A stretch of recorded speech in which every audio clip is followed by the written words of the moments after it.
بسم الله الرحمن الرحیم. اللهم صل علی محمد و علی آل محمد كما صليت على ابراهیم و علی آل ابراهیم انك حمید مجید و بارک علی محمد و علی آل محمد كما بارکت علی ابراهیم و علی آل ابراهیم انك حمید مجید. سلام عرض میکنم خدمت همه شما بینندگان عزیز و ارجمند. انشالله که هر کجا که هستید حالتون خوب باشه و در این روزها و این ایام استفاده کافی و شافی رو از روزهای زیبای پاییزی برده باشید. فصل پاییز یا به تعبیر بچه های افغان و تاجیک در افغانستان و تاجیکستان فصل خزان، فصلیه که زیبایی های خاص خودش رو داره. در کنار این که کم کم هوا روی به سرما میره و سردتر و سردتر میشه و انسان به هر حال در خارج شدن از خانه و حتی در فضای خانه اندکی دچار مشکل میشه، اما منظره های بسیار زیبایی رو، منظره های بسیار چشم نوازی رو به ارمغان میاره برای ما که برای ما درس ها داره. پاییز یا به تعبیری زیباترش خزان صحبت از پیر شدن داره، صحبت از پایان داره، صحبت از خمیدگی داره، صحبت از رنگ زیبای غروب داره.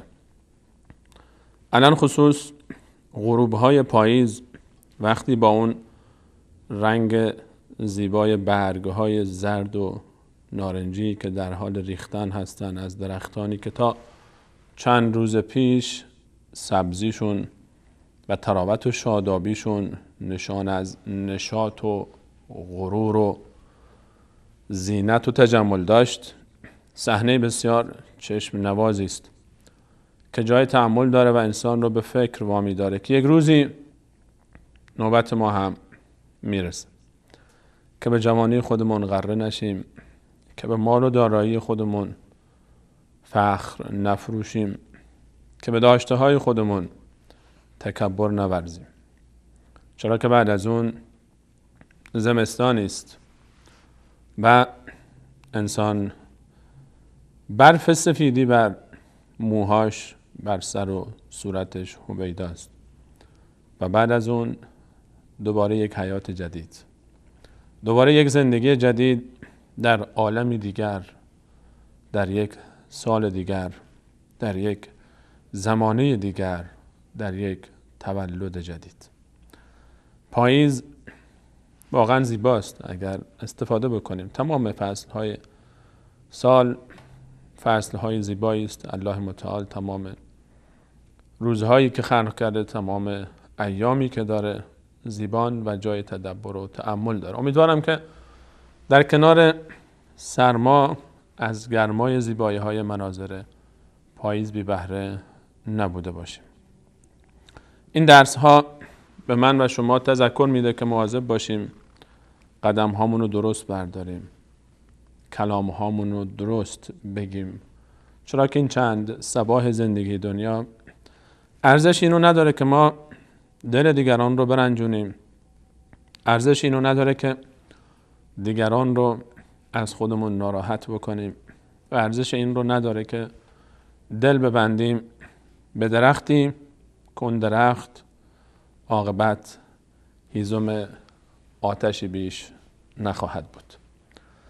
حالا حداقل درخت که هیزم آتشی میشه، اما ما بدن ما جز مگر این که بعدها خاک گل کوزه‌گری بشه چیز دیگری هم نخواهد داشت.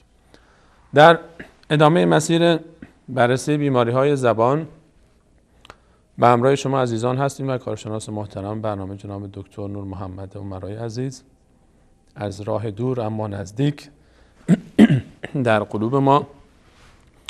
میخوایم با شما یک موضوع دیگر رو مطرح بکنیم، موضوع جدیدی رو باز بکنیم در این باب برای تذکر و یادآوری بیشتر تا بیشتر حواسمون جمع باشه که از این نعمت یعنی زبان بهتر استفاده بکنیم تا خدای نکرده این نعمت سبب نشه که ما رو به مشکلات، بدبختی ها در دنیا و گردن های سخت آخرت دچار بکنه.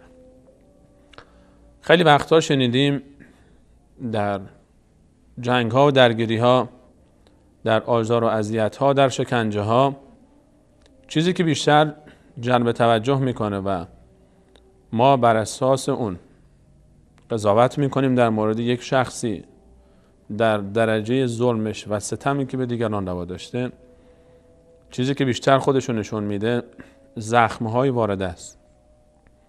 زخمی که بر پیکره بدن یک شخص یا جامعه در مقابل ظلم و ستمی وارد میشه، در مواجهه با ظلم و ستم، در نبرد با یک ظلم و ستم، در دفاع از نفس به حق و حقوق، اون زخم‌ها خودشون رو نشون میدن. میگیم فلانی خیلی ظالمه، زده طرف رو لت و پار کرده، زخمی کرده بدنشو، با چاقو برداشته زده تو بدنش، زده به یک عضوی از بدنش و زخم کرده، پاره کرده گوشتش رو و تحملش برای ما سخته. اما زخم‌های دیگه‌ای هستن که شاید به چشم نیان، شاید اون زخم بر جسم وارد نمیشه، اما تأثیرش، اما دردش، اما علمش خیلی بیشتر از زخم‌های جسمیه. و اون زخم‌هایی که بر روح و پیکره عاطفی درون ما وارد میشه. اون سلاحی که زخم میکنه بیشترین حجمه از طرف یک سلاح برنده و سرخ، سلاحی که زخمش از شمشیر بدتره، سلاحی که بردش از گلوله های سرخ سربی بدتره، سلاحی که روزانه ما ندانسته بارها و بارها داریم خشابشو پر میکنیم و با اون هدف قرار میدیم مخاطبین خودمون رو، چه دانسته چه ندانسته، چه به عمد و یا سهوا و خطا. غافل از این که زخم حاصل از این شلیک ما، زخم حاصل از این آزار و اذیت ما به مراتب بدتر از اون زخم جسمیه. زخم زبان.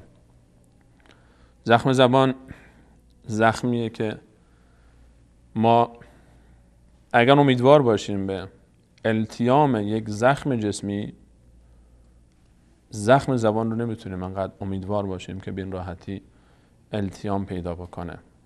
اگر چاقویی، کاردی، تیغی بدن ما رو، عضوی از بدن ما رو، پوست ما رو پاره کرد و برید، امیدواریم بعد از مدتی زخم خوب بشه و پیوندش میزنیم و آثارش خیلی کم هویداست و خوب میشه، ترمیم میشه.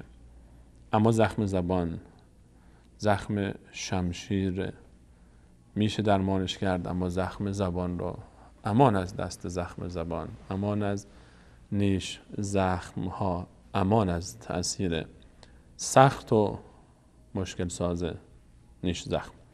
امروز با شما در این مورد میخوایم صحبت بکنیم. حتما خیلی از شما عزیزان خاطره هایی دارید از این باب، خاطره های تلخی و حتما دردها دیدید و حتما در این مورد تجربه ها داشتید. سخت واقعا تحملش برای هر کسی. امروز برای اینکه با این بیماری بیشتر آشنا بشیم و سعی بکنیم خودمون رو نجات بدیم، بحثمون رو آغاز خواهیم کرد با جناب دکتر نور محمد عمرای عزیز. جناب دکتر عرض سلام و ادب.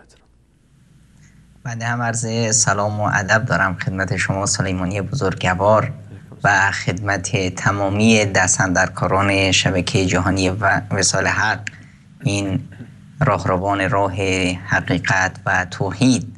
و عرض سلام و ادب دارم خدمت تمامی بینندگان عزیز هر جای دنیا که هستید. همیشه شاد، شنگول و با صفا باشید و در یاد خدا و در پناه خدا. در خدمت شما هستم. خدمت از ماست جناب دکتر. اجازه بفرمایید طبق روال همیشگی و عادت همیشگیمون در ابتدای مباحث تعریفی داشته باشیم در مورد نیش زخم، در مورد زخم زبان. ابتدای سخن با شماست. بسم الله الرحمن الرحیم. الحمد لله و الصلاة و السلام علی حبیبنا رسول الله و علی آله و صحبه و من والا.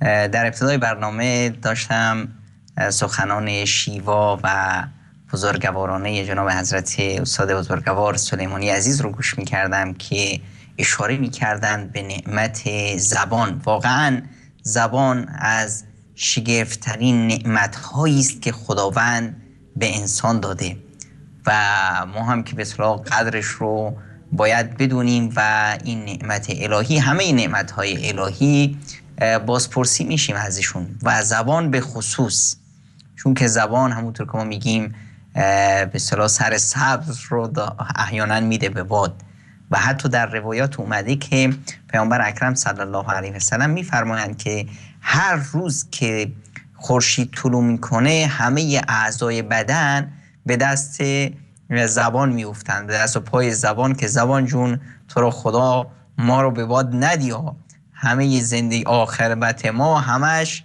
به اصطلاح دست تو است و نکنی که با یک لغزشی، با یک فولی ما رو به اصطلاح به دردسر بندازی. و حقیقتش هم همین هست. ما هم تو هر روزگاه به اصطلاح هر روز میگیم که آقا فلانی زبان دراز هست، فلانی آقا بی دهن و زبان هست. همه به اصطلاح گفتمان روزانه ما روی زبان خیلی میچرخه.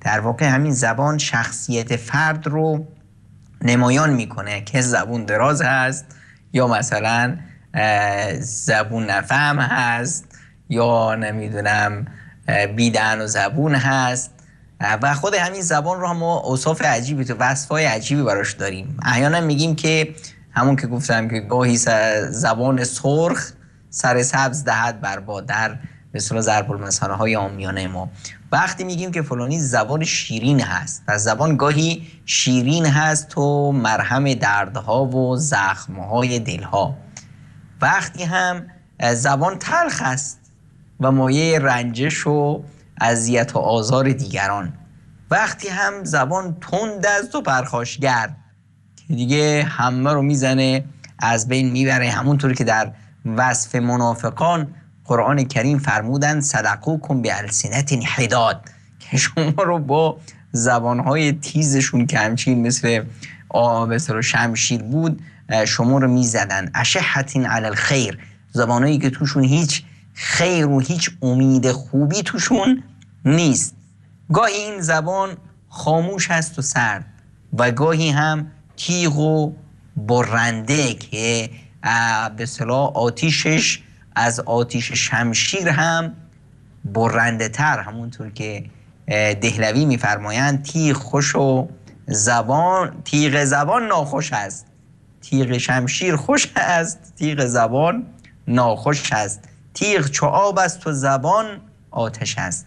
وقتی میشه که به اصطلاح زبان شدت و حدتش به حدی میرسه که طرف آرزو میکنه که تیغ شمشیر بهش بخوره، تیغ زبان نخوره که آتیشش بسیار بسیار بدتره. و گاهی این زبان اونقدر پلید و خبیث و نابخرد میشه که حتی در پی خاموش کردن نور توحید و نور دعوت توحید میشه. همینی که ما میبینیم افراد ناباب، افراد مشرک و بیدین، افرادی که به اصطلاح در پی فساد جامعه هستند، با همین زبان درازشون به اصطلاح میخوان جامعه رو فاسد کنند، میخوان عقاید انسانها رو فاسد کنند، بین بندگان و پروردگارشون فاصله بذارند. همین توصیف قرآن کریم در رابطه با اونها، یریدون لیطفئوا نور الله بافواههم، که میخوان نور توحید، نور دین الهی رو اینا با دهناشون اینو خاموشش کنند که به هر حال به هیچ جایی نمیرسند. و این مسیر دعوت حق همیشه همین بوده. الان که شما میبینید با موحدان و با اصلاحگران اینطور ستیز میشه، این چیز کنونی نیست، ستیز ازلی است. از روز ازل تا روز ابد این ادامه خواهد داشت. جنگ بین حق و باطل، ستیز حق و باطل با پیامبران هم بود. و لقد کذبت رسل من قبلک، خداوند پیامبرش رو دلداری میده که ای رسول ما تو هیچ نگران نباش، همه پیامبرایی که قبل از شما اومدن تکذیب شدن، باشون بد دهنی با بد دهنی باشون برخورد شد، بهشون بد گفتن، بهشون دشنام دادن، مسخرهشون کردن، اذیت و آزارشون کردن. فصبروا علی ما کذبوا، اینا هم صبر کردن، شکیبایی اختیار کردن. و اوذوا حتی اتاهم نصرنا، اینقدر آزار و اذیت تحمل کردن تا اینکه مثلا فرجی از جانب خداوند براشون رسید. در مورد وقتی ما میگیم نیش زبان فلانی مثلا نیش زبانش خیلی تنده یا تیکه میندازه یا نمیدونم طعنه میزنه یا نمیدونم لاف میزنه، اما هدفش از لاف زدن اینه که طرف مقابلش رو تحقیر کنه یا حرفای کنایه دار میزنه، همه اینها در نیش زبان و هم خانواده نیش زبان هستند که هدفش در واقع آزار و اذیت رسوندن به یک شخص مقابلی هست. در حقیقت و مثلا وقتی ما همین کلمه خودش بیانگر معناش هست که وقتی میگیم نیش زبان، انگار که این زبان مثل ماری هست، نیش داره، مثل زنبوری هست، نیش داره و نیش میزنه، مثل عقرب نیش میزنه و همیشه هم نیشش بسیار بسیار سخت است. در واقع ما خیلی وقتا بعضی مسائل رو چون که جنبه فیزیکیش، جنبه به اصطلاح ما احساسش میکنیم خیلی واضح هست، زشت هست، زشتیش رو هم لمس میکنیم. اما وقتی بعضی مسائل هست که یه مقداری جنبه زشتیش معنوی هست ما اون رو درک نمی کنیم، واسه همینه که زیاد بهش بها نمیدیم. مثلا وقتی کسی میاد دزدی میکنه، دست میبره به جیب کسی، دست میدازه تو کیف کسی، یه چیزی رو برمیداره میبره بدون اجازه، این رو ما میگیم دزد هست و این دزد باید مجازات بشه و براش هم قوانین حقوقی براش مجازات تعیین میکنن. اما وقتی کسی میاد سینه انسانی دیگری رو میشکافه، قلبش رو پاره میکنه، زخمیش میکنه، جزئی از قلبش رو پاره میکنه میندازه دور، این رو ما شاید بهش بها ندیم که این در واقع همون کار کی هست؟ کار کسی که به افراد دیگه نیش زبانی میزنه، تیکی میندازه، اونا رو تحقیر میکنه، یه جوری میخواد اونا رو خیتشون کنه، اونا رو به اصطلاح جا بندازه. این در واقع همین کار رو کرد، سینه طرف رو شکافت، دستشو برد داخل سینهش، قلبش رو گرفت، پارش کرد، زخمیش کرد و ما هم این رو تماشا میکنیم. اما چون این حرکت یک حرکت به اصطلاح معنوی است، ما لمسش نمی کنیم، خیلی وقتاش که همینطور ازش میگذریم، در حالی که این زخم مثل اون زخم دیگه نیست. اگر کسی رو چاقو زدن خب احتمال داره که التئام پیدا کنه و به شفا به مرهمی میذاریم و این زخمش التئام پیدا میکنه، اما در حالی که این زخم دوم شاید هرگز التئام پیدا نکنه. جناب دکتر، شما به این موضوع اشاره فرمودید که ما این زخم رو خیلی وقتا بی‌توجهی میکنیم و همینجوری از کنارش گذر میکنیم. به نظر شما چه دلیلی سبب این بی‌توجهی ما میشه؟ از کجا این بی‌توجهی حاصل میشه که ما انقدر به این موارد بی‌توجه شدیم و برامون مهم نیست این زخم ها؟ در واقع این به خاطر این است که ما اولا لمسش نمی کنیم. اینه که ما انسان همیشه چیزایی که قابل لمس هستن اونو رو میبینه، با حواس پنجگانه‌اش اونو رو احساس میکنه، اونا رو خب یه مقداری بیشتر بهش اهتمام میده و بها میده. اما چیزایی که برمیگرده به حاسه ششمش که اونا رو زیاد به اصطلاح لمس نمیکنه، زیاد بهش بها نمیده. و نقطه اینی که ما خودمون درک نمی کنیم که ما احیانا البته که با این کارمون چه زخم رو و چه جنایتی رو در حقیقت داریم مرتکب میشیم. وقتی که این حجم این جنایت و حجم این گناه برای ما واضح و آشکار نیست، اونجاست که دیگه زیاد روش حساب نمی کنیم، زیاد به اصطلاح خودمون رو بهش گیر نمیدیم، در حالی که این خیلی خیلی گناه بزرگی است. و دلیل بر چیست؟ دلیل بر سستی ایمان و اعتقادات اون فرد هست. باید یک فرد مؤمن اونقدر ایمانش قوی باشه که به اصطلاح همیشه یک به اصطلاح قلب امارش اون رو همیشه مقداری قلب لوامش، نفس لوامش اون رو همیشه یه تلنگری بهش بزنه که چیکار کردم، فردا باید جوابگو باشم. وقتی که این نفس لوامش ضعیف شد به خاطر ضعف به اصطلاح پایبندی به دین و به اعتقادات درست، این باعث میشه که به اصطلاح زیاد به این مسائل اهتمام نده. یا اینی که خودش فرد یه نوع بدتینتی و بدفطرتی توش هست، آدم بدجنسی هست، تربیت نادرست به اصطلاح خانوادگی اون رو اینطور بار آورده، یا جامعه اطراف اون رو اینطور بار آورده، دوستایی که باش بودن، افراد اطرافی که باش سر و کله داشته، اینا همشون در همین حال و هوش بودن که همیشه به اصطلاح تیکه بیندازه برای این، اونو مسخرش کن. یا اینی که طرف خودش یه نوع عقده‌هایی داره، یه عقده‌هایی به اصطلاح احساس کمی میکنه، احساس حسادت میکنه، دیگران دارن پیشرفت میکنن، اون مونده، یه نوع ضعف شخصیتی در خودش داره. همه اینا رو میخواد اینطوری جبرانش کنه و هیچ براشون به اصطلاح ارزش قائل نمیشه، بهشون بها نمیده. اینجاست که دیگه خب خاناخا مردم ازش فاصله میگیرن، خاناخا در چشم مردم میفته، مردم بهش به عنوان یک انسان پوچ، یک انسان بیهوده نگاه میکنن که دوستاشو از دست میده. باعث میشه که خیلی از افراد به اصطلاح به جون هم بیفتن و خیلی به اصطلاح دور و بر خودش رو فاسد میکنه، خودش رو هم از دست میده، احترام خودش رو از دست میده. در واقع احترام فرد به همین چیزاست و احترام هم چیزی نیست که انسان به اصطلاح کسی به کسی بده. احترام در واقع به دست آوردنی است، بخشیدنی نیست. کسی واسه که به کسی دیگه احترام نمیبخشه، اون شخص خودش هست که با رفتارش، با سلوکش یک احترامی رو بر دیگران تحمیل میکنه.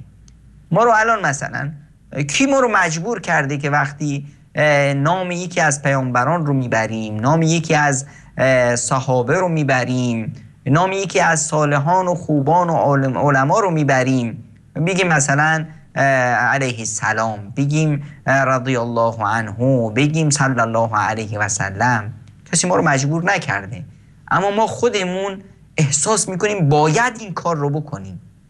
چرا؟ چون اون طرف تونسته خودش رو بر ما تحمیل کنه، با اون خوبیش، با اون زحمت‌هایی که کشیده، با اون شخصیتی که تو تاریخ به جا گذاشته، ما احساس میکنیم ما مجبوریم که برای به اصطلاح همچین آدم خوبی به اصطلاح ادای احترام کنیم، انگار که این رو روی خودمون یک دین، یک قرضی حساب میکنیم. دقیقاً طرف مقابلش صفحه بعدیش هست. صفحه بعدی هست که کی ما رو مجبور کرده که فلان پادشاه ظالم ستمگر رو لعن و نفرینش کنیم؟ کی ما رو مجبور کرده که مثلا به فلانی وقتی اسمش رو میبریم همچنین حالت اشمئزازی به دست ما میده؟ همش همین مثلا سلوک فرد هست، همین شخصیت فرد هست، همون هویتی که فرد از خودش به جا میذاره. امروز هم زنده ها هم همین فرض رو دارن. ما تو جامعه که هستیم نمیتونیم کسی نمیتونه به ما تحمیل کنه که اون رو احترام بذاریم. بله یک قوانین و یک نمیدونم اتیکت‌های تو جامعه هست. آقا اگه آقای فلانی اومد، رئیس اومد، فلان اومد، مردم رو به اصطلاح بیرون بنداز تو خیابون که براش چهچه و کهب بزنن. اما این نه احترامی نیست. مردم رو میشین شما جمع کنید، مردم رو مثلا میتونید با زور به اصطلاح دو طرف لباشون رو بکشید تا لبخند زورزورکی بزنن، اما این لبخند که نیست، از توی دلش نیست. اونایی که مثلا ما جمعشون میکنیم تو راه به ماها و نمیدونم تو استقبال اینا میان اونجا جمع میشن، اما جمع میشن تو دلشون اگر تو زبانشون جرأت نکنن تو دلشون نفرین میکنن طرف مقابل رو. به دنبال ساندیس اومدن، کیک و ساندیس میدن. ساندیس. من یادم از وقتی بعضی وقتا مثلا کسی از تهران می اومد شهر ما، قرار میشد که مثلا فلان وزیر بیاد، میرفتن چیکار میکردن؟ همین به اصطلاح شهردار رو نمیدونم، همین دزدای سرگردنه میرفتن نخلای بزرگی که کشاورز بدبخت سالیان سال روش زحمت کشیده، کسایی که از درخت نخل خبر دارن میدونن یعنی نخل چی. نخلی که 15 سال 10 سال به اصطلاح کشاورز یه دهقانی عرق ریخته این نخلا رو میبردن با به اصطلاحی که دستگاه‌های خاص این نخلا رو میکندن میآوردن توی چی؟ تو خیابونا میذاشتن که آقای نمیدونم یه سالی قرار بود آقای رفسنجانی بیاد، همه شهر رو به اصطلاح نخلستان کردن. آقا رفسنجانی هم به اصطلاح مثل این که خوشش نیومد اینقدر را بیاد، برنامهش به اصطلاح کنسل کرد.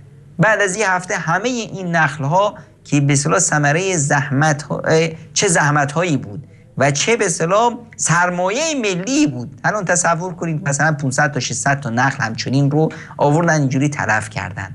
خب این یه نوع به اصطلاح احترام دروغین درست کردنه، در حالی که واسه همینه که امام احمد چیز جمله زیبایی داره که میفرمایند وقتی که به اصطلاح حرف از حشم و خدم پادشاهان میشد و مثلا احترام علما، میفرمودند که جناب به اصطلاح صحنه مبارزه ما رو قبرستونه.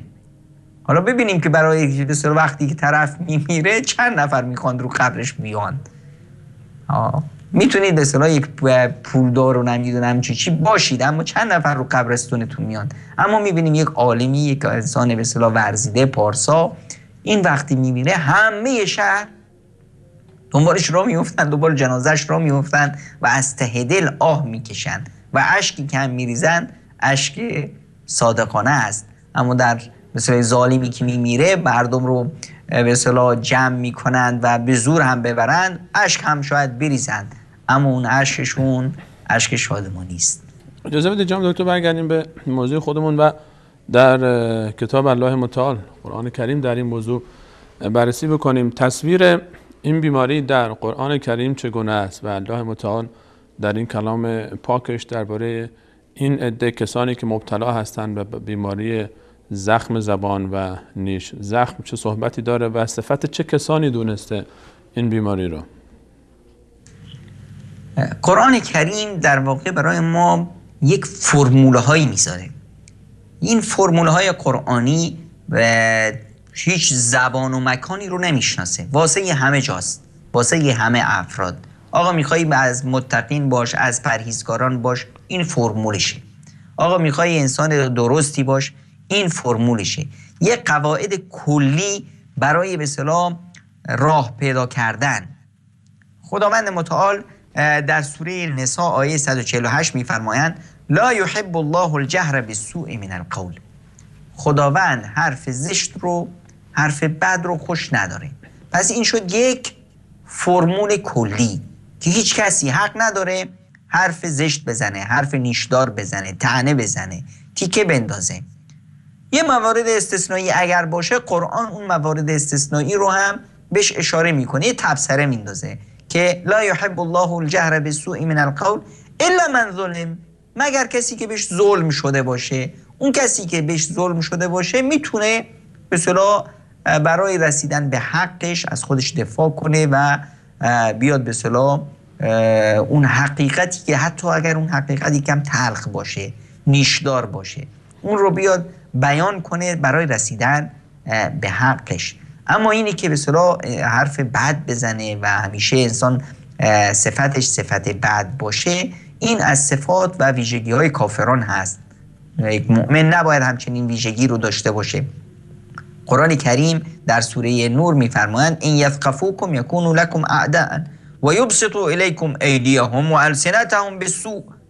این صفت کافران هست که میان با دست درازی کردن، زبان درازی کردن، یبسطوا الیکم ایدیهم، دستاشون رو به شما دراز میکنند، و السنتهم، و زبانهاشون به چی؟ به سوء، به زشتی، به بدی، و اونا آرزو دارن که شما رو به بیراهه بکشین. و دولو تکفرون، اونا هدفشون این هست که تمنا دارن که این صلاح و این خوبی که در شما هست این رو از شما بگیرن، شما رو هم به رنگ خودشون بیارند. ما همیشه میگیم که به اصطلاح کافر همه را به کیش خویش پندارد. همیشه کافر سعی میکنه که همه مثل اون باشند، اما خب اینطوری نیست. همیشه به اصطلاح کافران سعی میکنند که افراد رو مسخره کنند.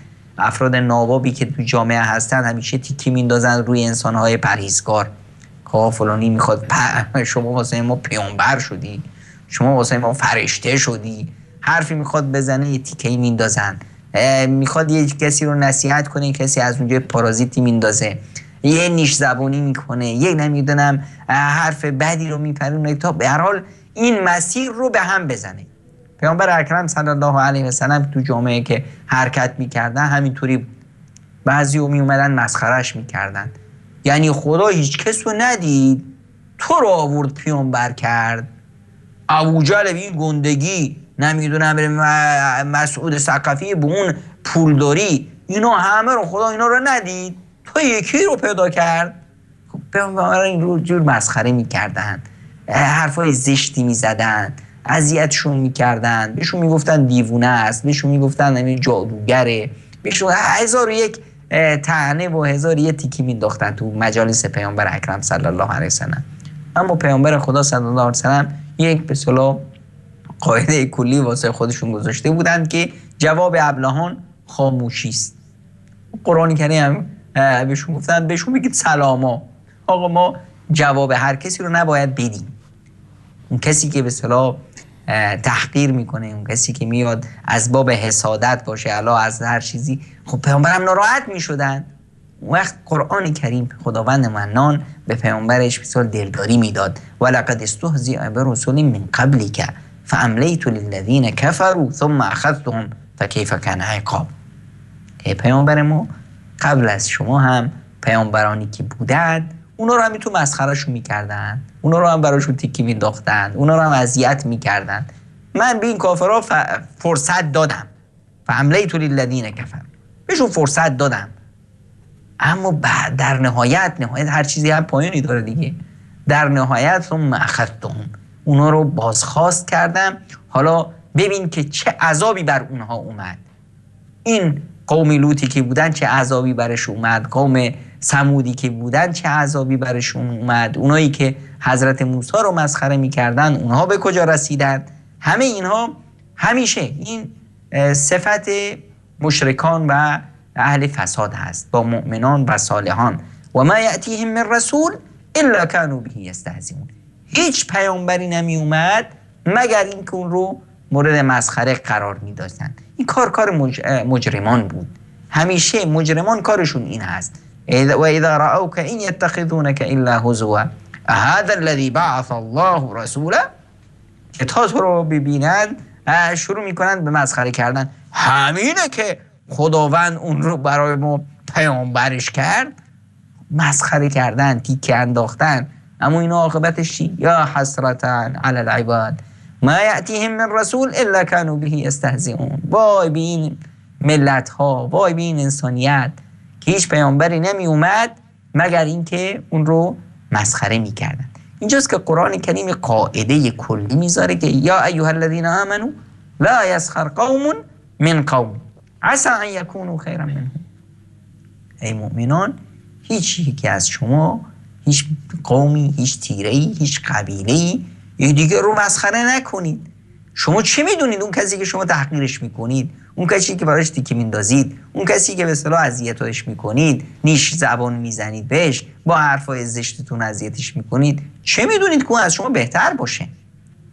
حتی اگر در ظاهرش آدم گناهکاری هم باشه، چه میدونی که آخر تویی که به اصطلاح به خودت مغروری، به خوبی و صلاح خودت مغروری، شاید عاقبتت بیایید به اصطلاح فاسد بشی و همین انسانی که امروز یک انسان گناهکاری به شمار میاد، یک انسانی هست که به اصطلاح یک نوع انحرافاتی توش هست، نکنه همین باز بیاد خداوند توفیقش بده این بشه به اصطلاح انسان پارسا، آخر عمرش توبه کنه و بره به بهشت، و تویی که به اصطلاح به خودت مغروری و مثلا خودت رو علامه دهر میدونی و خودت رو نمیدونم فرشته زمان معرفی میکنی، بیایی و منحرف بشی و عاقبتش هم بشه به جهنم. پس انسان باید این رو خیلی خوب به اصطلاح تو ذهنش بذاره که این صفت مسخره کردن، صفت طعنه زدن، صفت که انداختن، این صفت انسانهای مؤمن، انسانهای با خدا نیست، بلکه این صفت به نص قرآن کریم در سوره همزه این صفت مجرمان هست. ان الذين اجرموا كانوا من الذين آمنوا يضحكون و اذا مروا بهم يتغامزون، که اونهایی که بله کن اون افرادی که بفهمید بله اون افرادی که به اصطلاح صفتشون صفت مجرمان هست، آدمایی به اصطلاح بدجنسی هستند، اونا چیکار میکردن؟ همیشه از مؤمنان میخندند، ور خرخر میخندند، و وقتی هم که مؤمنان رو به اصطلاح میدیدن یه جایی افراد خوب رو میدونن، هی با چشاشون با نمیدونن تیکه انداختنشون و با اشاراتشون اونا رو مسخره میکردن. این رو باید مد نظر داشته باشیم. اگر این حالا فهمیدیم که این یه صفت بسیار زشتی هست، صفت مؤمنان نیست، صفت منافقان هست، صفت مجرمان هست، صفت نمیدونم کافران هست، پس شایسته یک مؤمن نیست که همچنین صفتی داشته باشه. جناب دکتر اجازه بدید در همین آیات آخری که از سوره مطففین اشاره فرمودید، در همین جریان بیشتر موضوع رو باز بکنیم و مصادیقی رو که احیانا در جامعه ما هستن. ما در کوچه و خیابون گهگداری مشاهده میکنیم که متاسفانه به هر حال اقشار مختلف مورد نیش زخم‌ها قرار میگیرن، یا به تعبیری عامیانه ترش متلک میندازن به خیلی ها، حالا چه کسانی که ملتزم هستند به دین و چه غیر ملتزمین رو هم به حال هر دو گروه مورد متلک پرانی ها قرار میگیرن، مورد زخم زبان ها و نیش زخم هایی قرار میگیرن در رفت آمدشون در مسیر. در این باب دوست دارم که بیشتر صحبت بکنیم که به هر حال دو بعدش، یکی این که کسانی که این کار رو میکنن، اول از این عده شروع بکنیم، چه ملامتی و سرزنشی در قرآن و روایات متوجه این عده است. حالا باز تا بپردازیم به گروه دوم که آیا اونها خودشون سبب این متلک پرانی میشن و یا چه حدی حق داره این کسی که این کار رو انجام میده که به قول خودش میگه به هر حال حقشه دیگه، اینجوری اومده بیرون با این تیپ و با این قیافه اومده بیرون، حقشه که متلک گوش بکنه. نظر شما در این باب چی است؟ دقیقاً در جامعه وقتی نگاه میکنی ببین چقدر متلک میندازن. بیشترین به اصطلاح قشری که شاید تو جامعه این به اصطلاح طعنه ها بهشون وارد میشه، این حرمتشون و حرمت شخصیتیشون به اصطلاح زیر زبان و زیر نیش مردم له میشه، بیشترش خانم ها هستن متاسفانه. آمارهای بسیار بسیار وحشتناکی در این باب هست. من همینجور سرچ میکردم در آمارهایی که مثلا در مورد شهر تهران هست که به اصطلاح 62.5% زنان تهران به اصطلاح روزانه بهشون متلک زده میشه و اینا بیشترشون به اصطلاح مجبورن دیگه، عادت کردن سکوت میکنن. نمیدونم نگاه های تند معناداری که به طرف دختر خانم ها و زنا میشه، یا حتی بعضی وقتا این تجاوز به حدی میگذره، از حدش میگذره و جسمشون رو به گونه‌ای لمس میکنن. همه اینها به اصطلاح گریبانگیر این قشر از جامعه هست. یک قشر دیگه هم افرادی به اصطلاح جامعه به اصطلاح میشه در کوچه رو بست اما نمیشه در دهن مردم رو بست. فردی که به اصطلاح فقیر هست باید متلک فقرش رو بخوره، که فردی که شیک پوش هست و به خودش میرسه این باز متلک خودش رو میخوره. جوونی که به اصطلاح میاد یه چیزی میبینه و تقلیدش میکنه، خب متاسفانه این هست تو جامعه و خیلی هم هست، به خاطر همیشه انسان ها دنبال به اصطلاح چیزی که اون رو قوی میدونند و نمیدونم خوب میدونند هستند. تا فیلمی میبینه اون رو تکرار میکنه. حالا آمریکایی اگر اومد شلوار پاره پوشید، جوون ما روز بعد میبینی که شلوارش پاره است و تو راه میره. چرا؟ چون آمریکایی پوشیده. کت پاره بود، همینطور میبینی که طرف روز بعد کتش رو پاره کرده یا رفته کتای پاره خریده که باز این مد روز هست، اون رو میپوشه. خب اونو که پوشید باز متلک پیرمردا و سال خورده ها رو باید بخوره. درست پوشید متلک به اصطلاح آدمای به اصطلاح به قول خودشون مدرن رو باید بخوره. به هر حال این تو جامعه هست. اینی که افرادی که همچنین صفتی رو دارن، صفت به اصطلاح تیکه انداختن به دیگران. همونطور که گفتیم این صفت مجرمان هست، صفت انسان‌های جنایتکار، صفت منافقان هست، صفت به اصطلاح از توصیف کافران هست. قرآن کریم در آیاتی که بهش اشاره شد اینطور این رو معرفی میکنه. این صفت یک مؤمن نیست، در حق هیچ کسی نیست. آقا طرف هر چی پوشیده این آزادی شخصی خودش هست. تا جایی که به اصطلاح به آزادی من و تو لطمه نزنه آزاد هست. حتی اگر لطمه زد، خب این هم وظیفه هر کسی از ما نیست که به اصطلاح بیاییم با متلک زدن اون رو به اصطلاح تحریکش کنیم. شیوه اصلاح کردن دیگران متلک انداختن که نیست، تیکه انداختن که نیست، این شیوه مسخره کردن هست. و برای به اصطلاح اصلاح فرد خب راه و رسمی هست. هر چیزی هر موردی یک راه و رسم خودش رو داره، یک آداب و یک رسوماتی داره. ما میتونیم این رو بریم به اصطلاح باش بشینیم توجیهش کنیم. بعضی از جوونا رو میبینی که یه چیزی به اصطلاح همچین تو جایی دیده، یه نمیدونم بلوزی رو دیده، یک لباسی رو دیده، از پشتش به اصطلاح یه حرفای بسیار زشتی هم نوشته است، اما چون انگلیسی نوشته این رو تنش میکنه پوز میده تو خیابون. حالا نمیدونه که پشت سرش به اصطلاح چه حرف زشتی یا چه به اصطلاح حتی دشنامی احیانا ناسزایی نوشته شده. خوش به خودی خیلیش منو خیلی باش. خب اما متاسفانه خب باز هم اگر همچین کسی همچین اشتباهی کرد دیگه ما حق نداریم که تو خیابون داد بزنیم آقای فلانی میدونی که پشت سرت چی نوشته است و رسواش کنیم. نه، ما حق نداریم که کسی رو رسوا کنیم. اصلا نصیحت حق نداریم کسی رو در معرض عموم نصیحتش کنیم، چرا که نصیحت در معرض عموم رسوایی هست.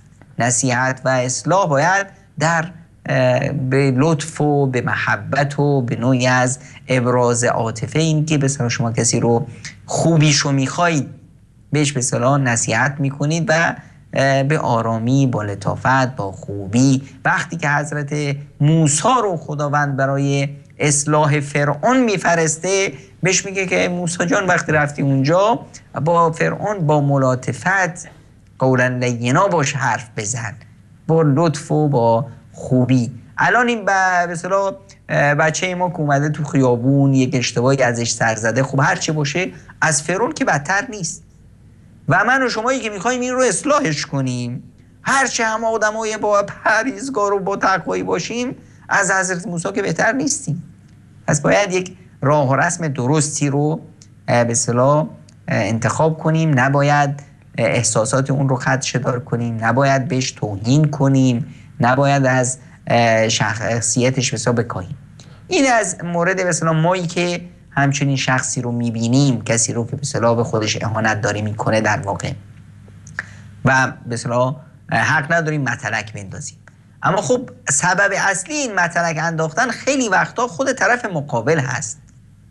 وقتی که دختری میاد به اصطلاح موهاشو اونطوری به اصطلاح فانتزی میذاره، میاد تو خیابون به اصطلاح یا لباسی میپوشه که همچنین ناباب هست، زننده هست، خانومی با پوشش زشتش میاد به اصطلاح یه جوری خودش رو با چتکه میزنه، به اصطلاح رنگ و رودن میزنه میاد تو خیابون، جوونی که همچنین موهاش رو مثل به اصطلاح بوقلمونی به اصطلاح ساخته یا مثل نمیدونم خروس، مده های به اصطلاح روزی که هست، جوجه تیغی و نمیدونم مثل که انسان برق گرفته احیانا برز پوزش، همه اینو وقتی که این کار رو میکنن در واقع اصلا اینا به جامعه دارن به اطرافیانش میگن که آقا رو من متلک بنداز، آقا به من یه نیش زبونی بنداز.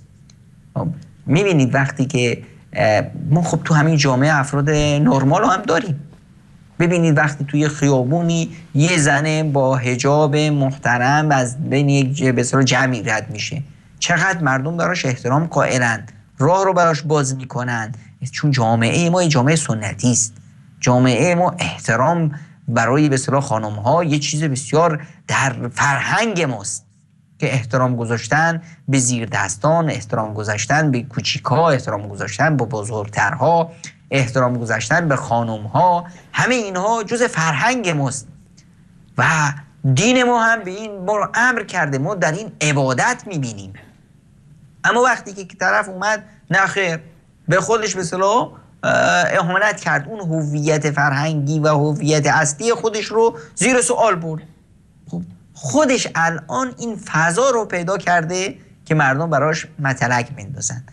در خیلی وقتا هم اونا لذت میبرن وقتی که مثلا اون طرف میاد با اون موهای جوجه تیغیش تو خیابون رو میره، وقتی پسر بچه‌ای از دور به مامانش میگه مامان جوجه تیغی رو ببین و مردم بهش توجه میکنه، این لذت میبره، کیف میکنه، فکر میکنه دیگه این در واقع برمیگرده به اون بیماری هایی که در خود شخص هست. فرد به اصطلاح یک احساس کمی داره، احساس میکنه که به اصطلاح کسی بهش توجه نمیکنه، کسی نگاش نمیکنه، میخواد به این صورت اطراف رو جذب کنه.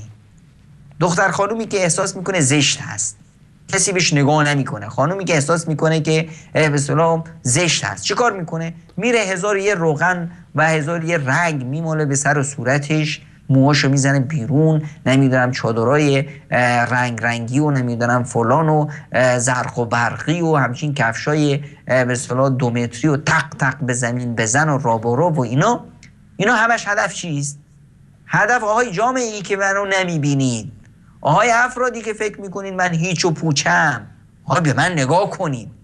واسه همین وقتی که افراد بهش نگاه میکنن، وقتی واسهش تیکه میندازن، دختر خانومی که وقتی از بین جمعی رد میشه یه پسری از دوری نیش زبونی میزنه، یک نمیدونم متلکی میندازه و تحریم میزنه، این در واقع درسته که در ظاهرش احساس میکنه که به حریمش به اصطلاح تجاوز شده، یا ما احساس میکنیم که به حریمش تجاوز شده، اما این کیف میکنه، فکر میکنه که بله تونستم جذبشون کنم، تونستم کاری کنم که مردم به منی که به اصطلاح احساس کمی میکنم توجه کنن. این طرف اصلا هیچ تو عمرش کسی بهش محبت نکرده یا احساس نکرده که شایستگی محبت رو داره، واسه همینه که زود هم شکار میشه. تو یه بچه‌ای به اصطلاح یک جوونی حرف شیرینی واسش میندازه، این قلبش دیگه هور میریزه پایین و دیگه کاملا شکار است، مثل یک ماهی که به اصطلاح کسی یه تومه انداخت و فوراً اون رو به اصطلاح به چنگش گرفت و شکارش کرد. واسه چی است که مثلا این همه دخترها به اصطلاح باعث میشه از خونه فرار کنن در آمار فسادی که ما در جامعه داریم؟ واسه چی هست؟ همش همین بیماری‌های به اصطلاح خود کمتر بینی. واسه اگه ما تو قرآن نگاه کنیم، قرآن نمیگه که مثلا کسی که با حجاب نیست، حجاب نداره، زنی که میاد بی حجاب یا نمیدونم آقا سیلی بهش بزن، آقا نمیدونم به زور چادر بنداز رو سرش. قرآن این حرفو نمیزنه. اگه ما این کار رو میکنیم اشتباه ماست. قرآن میگه چیکار کنین؟ غض البصر کنین، آقا بهش توجه نکن، نگاش نکن. این خانومی که 2 ساعت صبح بلند شده قبل از نماز خودش رو آرایش کرده که بیاد مردم تماشاش کنن، حالا مردم بهش تماشا نمیکنن، مردم سرشون رو انداختن پایین، اصلا توجه نمیکنن، این دیگه فردا این کار رو نخواهد کرد. اما اگر توجه کردن، خب کیف میکنه، لذت میبره. باید فرداش به اصطلاح هر روزی باید خب رنگش رو عوض کنه تو مردم نگاه کنن که تکراری هم نشه و از دل نره. جناب دکتر اجازه بدید در همین موضوعی که صحبت فرمودید من یک پرانتزی باز بکنم. خب شما اشاره فرمودید که خب خیلی وقتا خود شخص مقصر هست به خاطر اینکه دیگران رو تحریک میکنه که متلک بپرونن و زخم زبون و نیش زخم داشته باشن بهش. علاوه بر اینکه خب اشاره فرمودید که خود اصل این کار متلک پروندن کار درستی نیست و نباید این کار انجام بشه، ولو اینکه شخص هم هر مشکلی داره. اما بعضی وقتها خب در بعضی از جوامع پایبندی و التزام به فرهنگ دینی و فرهنگ اسلامی خودمون زیاد ببخشید مقبول نیست از طرف جامعه. آیا اینها رو هم شما به مانند گروه اول ملامت میکنید یا به تعبیری که در جامعه ما میگن خواهی نشوی رسوا همرنگ جماعت شو؟ نظرتون در این باب چی هست؟ این جمله علی خصوص این مسئله که بیشتر باب شده در جامعه.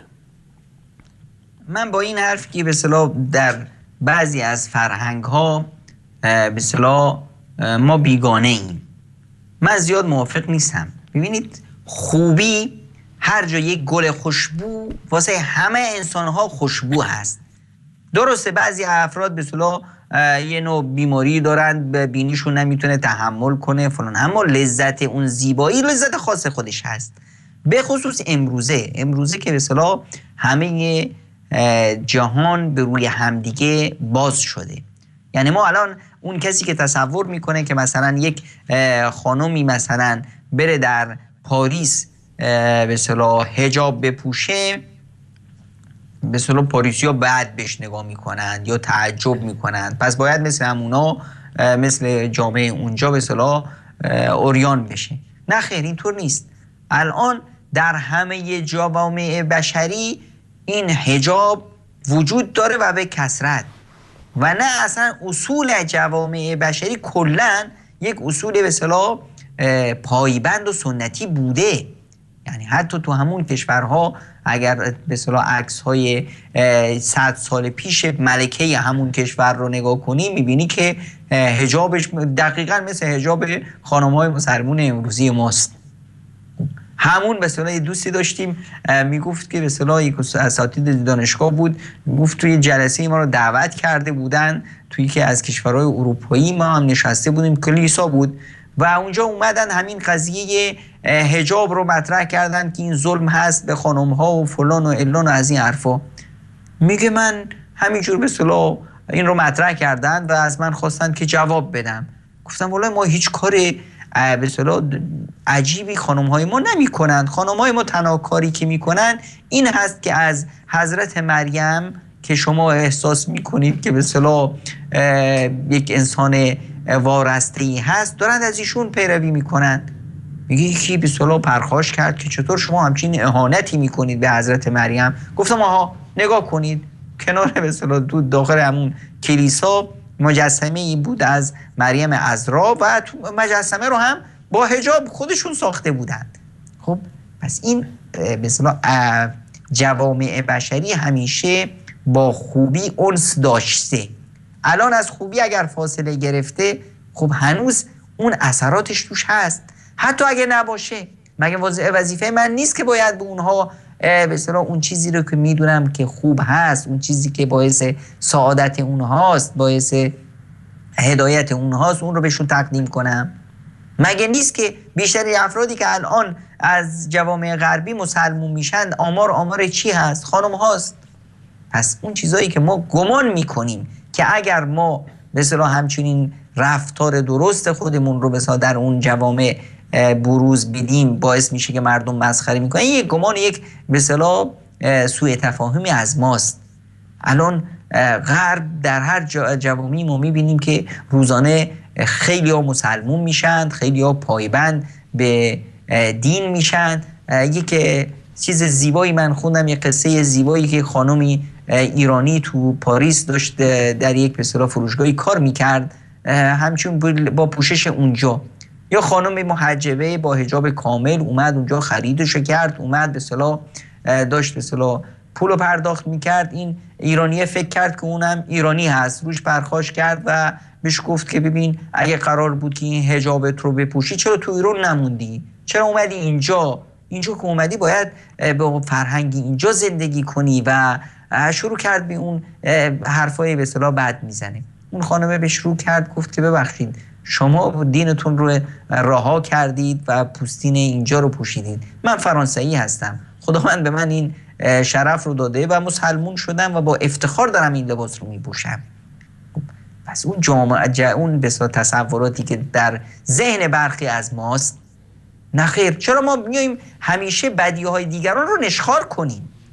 چرا جوون ما به جای اینکه فرهنگ خوب و وارسته خودمون رو برای اونها صادر کنیم، چرا بیاییم فرهنگ‌های زشت اونها رو بیاریم کشورهای خودمون؟ اگه قرار ما از غرب چیزایی یاد بگیریم، خب آزادیشون رو یاد بگیریم، از اونها عدالت اجتماعی رو یاد بگیریم، از اونها به اصطلاح این فضای بزرگ تکنولوژی رو یاد بگیریم، نه اینکه هر چیزی که اونها خودشون برای جان اون جامعه هست.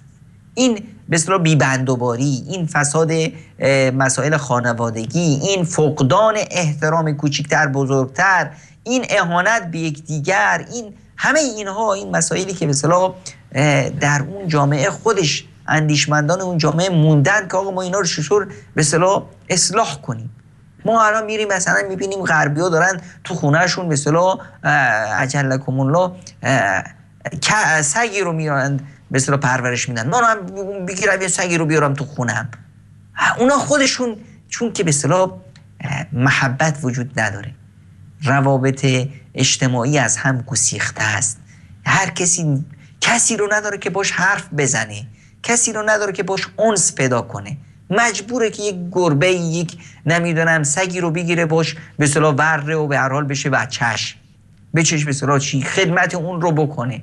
اما نه، ما کی مشکل رو نداریم، چرا بیاییم به اصطلاح اون زشتی های اونها رو بیاریم پیش خودمون، در حالی که خداوند به ما این همه خوبی ها داده و ما میتونیم این خوبی هایمون رو به جامعه های دیگه، به کشورهای دیگه، به ملت های دیگه به صورت ارمغان ببریم. البته وقتی که به خودمون افتخار کنیم، به خودمون رو بشناسیم. خیلی ممنونم جناب دکتر. اجازه بدید سری بزنیم به اتاق فرمان اگر این کریم من بذاره و آیاتی را از کلام الله مجید که بی ارتباط با موضوع ما هم نیست را گوش جان بسپاریم به همراه شما عزیزان تا یک روحی تازه بکنیم در این باب. برمیگردیم ان شاءالله همراه شما عزیزان خواهیم بود، همچنان با ادامه بیماری نیش زخم یا به تعبیر دیگر زخم زبان. با ما باشید.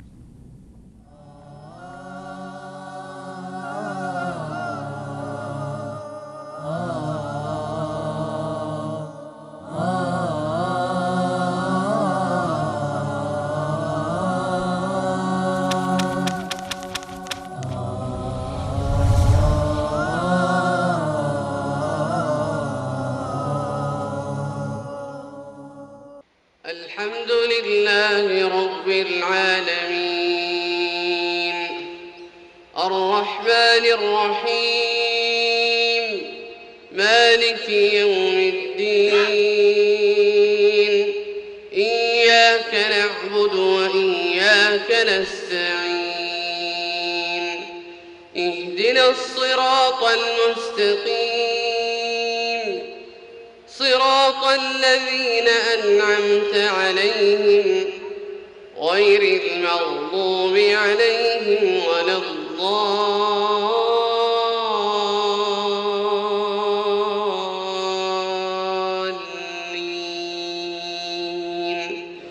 آمين.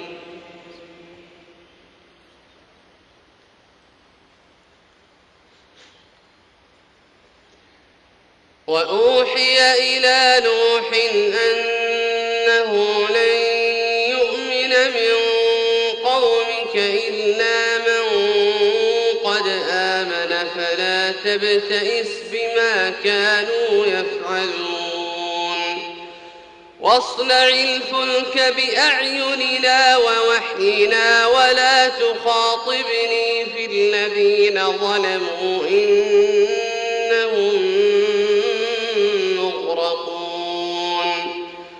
ويصنع الفلك وكلما مر عليه ملأ من قومه سخروا منه قال إن تسخروا منا فإنا نسخر منكم كما تسخرون فسوف تعلمون من يأتيه عذاب ويحل عليه عذاب مقيم حتى إذا جاء أمرنا وفارت النور قل نحمل فيها من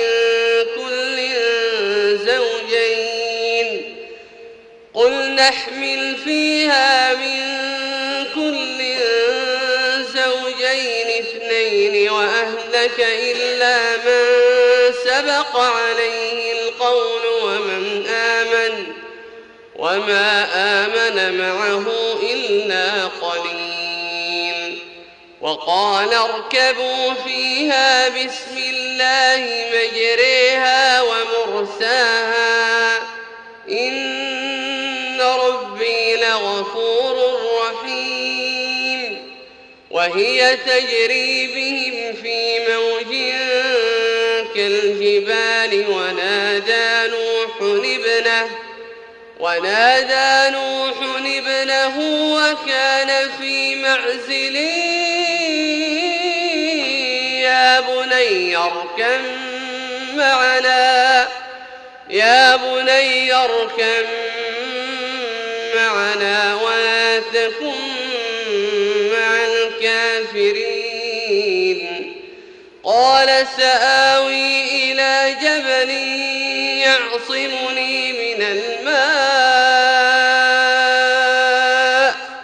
قال لا عاصم اليوم من أمر الله إلا من رحم وحال بينهما الموج فكان من المغرقين. وقيل يا أرض ابلعي ماءك ويا سماء أقلعي وغيض الماء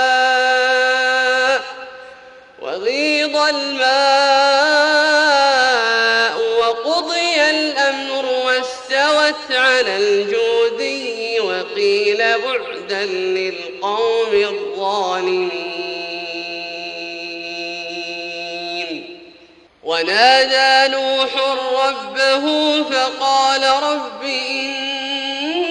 إن ابني من أهلي وإن وعدك الحق وأنت أحكم الحاكمين.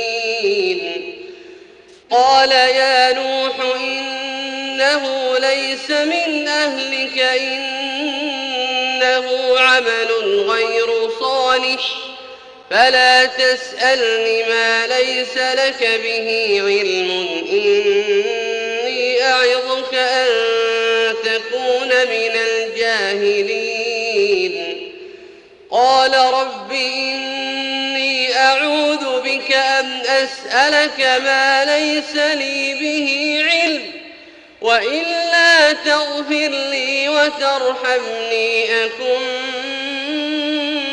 من الخاسرين. قيل يا نوح اهبط بسلام منا وبركات عليك وعلى ممن معك وأمم سنمتعهم ثم يمسهم منا عذاب أليم. تلك من أنباء الغيب نوحيها إليك ما كنت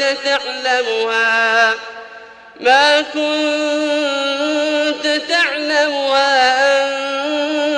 أنت ولا قومك من قبل هذا فاصبر إن العاقبة للمتقين.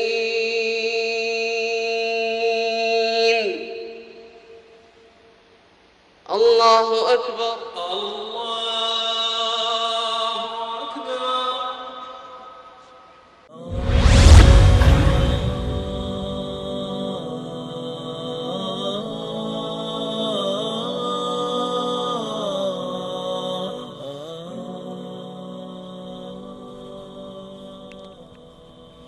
بعد سلام مجدد خدمت همه شما خوبان و عزیزان. امیدواریم که الله متعال این فرصت رو نصیب همه دوستداران کعبه مشرفه و مسجد الحرام و مکه مکرمه بگرداند که این تلاوت‌های زیبا رو پشت سر ائمه حرم در حرم الهی اونجا گوش جان بسپارند و الله تعالی کسانی رو که رفتند دوباره توفیق بده که برند و کسانی رو که نرفتند و در آرزوی رفتن هستند از الله متعال خواهانیم که بارها و بارها نصیبشون میکنه که برند. حقیقتا جای تأمل داره که زبان خودمون رو مراقبش باشیم. زبان میتونه بعضی وقتها چنین تلاوت‌های زیبا و مفاهیم والایی رو برای ما بیان بکنه و احیانا خدای نکرده بر علیه ما صحبت خواهد کرد و فراموش نمی کنیم و میدونیم که هر آن چیزی که ما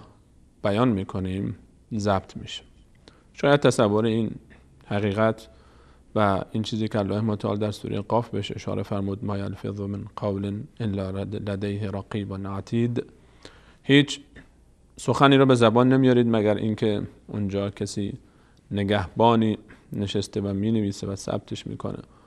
شاید تا قبل از اختراع وسایلی که به هر حال ضبط میکنن صدا رو و کلام رو یک کمی پذیرفتنش مشکل بود، اما الان دیگه خیلی ساده است تصور این حقیقت و تمام زندگی ما با صدا و تصویر با کیفیت بسیار بالا فول HD ضبط میشه و در روز قیامت باز نشان خواهد داد و ما الله تعالی تمام فیلم زندگی ما رو و برای لحظه لحظه اون باید پاسخ بدیم. و از مهمترین مواردی که باید پاسخ بدیم دستاورد زبان ماست. آنچه که زبان برای ما برمغان میاره یا خدای نکرده بر علیه ما و زیان ما ثبت میکنه.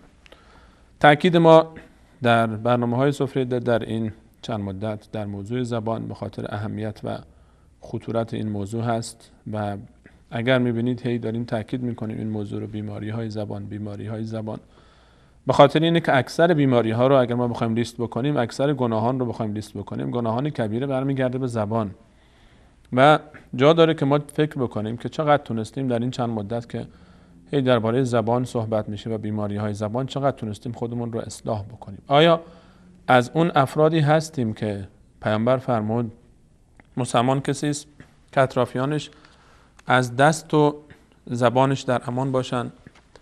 اگر از این گروه هستیم که خوشا به حال ما که از دست ما چه به هر حال آزار و اذیت دست ما، چه نوشته هایی که می نویسه و هر آن چیزی که دست دخالت داره در اون و یا اینکه از زبانمون در امان هستن یا نیستن. اگر این گونه است خوشا به حالمون. اگر غیر از اینه یک فکر اساسی باید برداریم به حال خودمون که خدای نکرده در روز قیامت دچار مشکل نشیم و در موضوع خودمون باز جای تأمل داره که ببینیم آیا اطرافیان از دست زبان ما در امان هستن یا نیستن.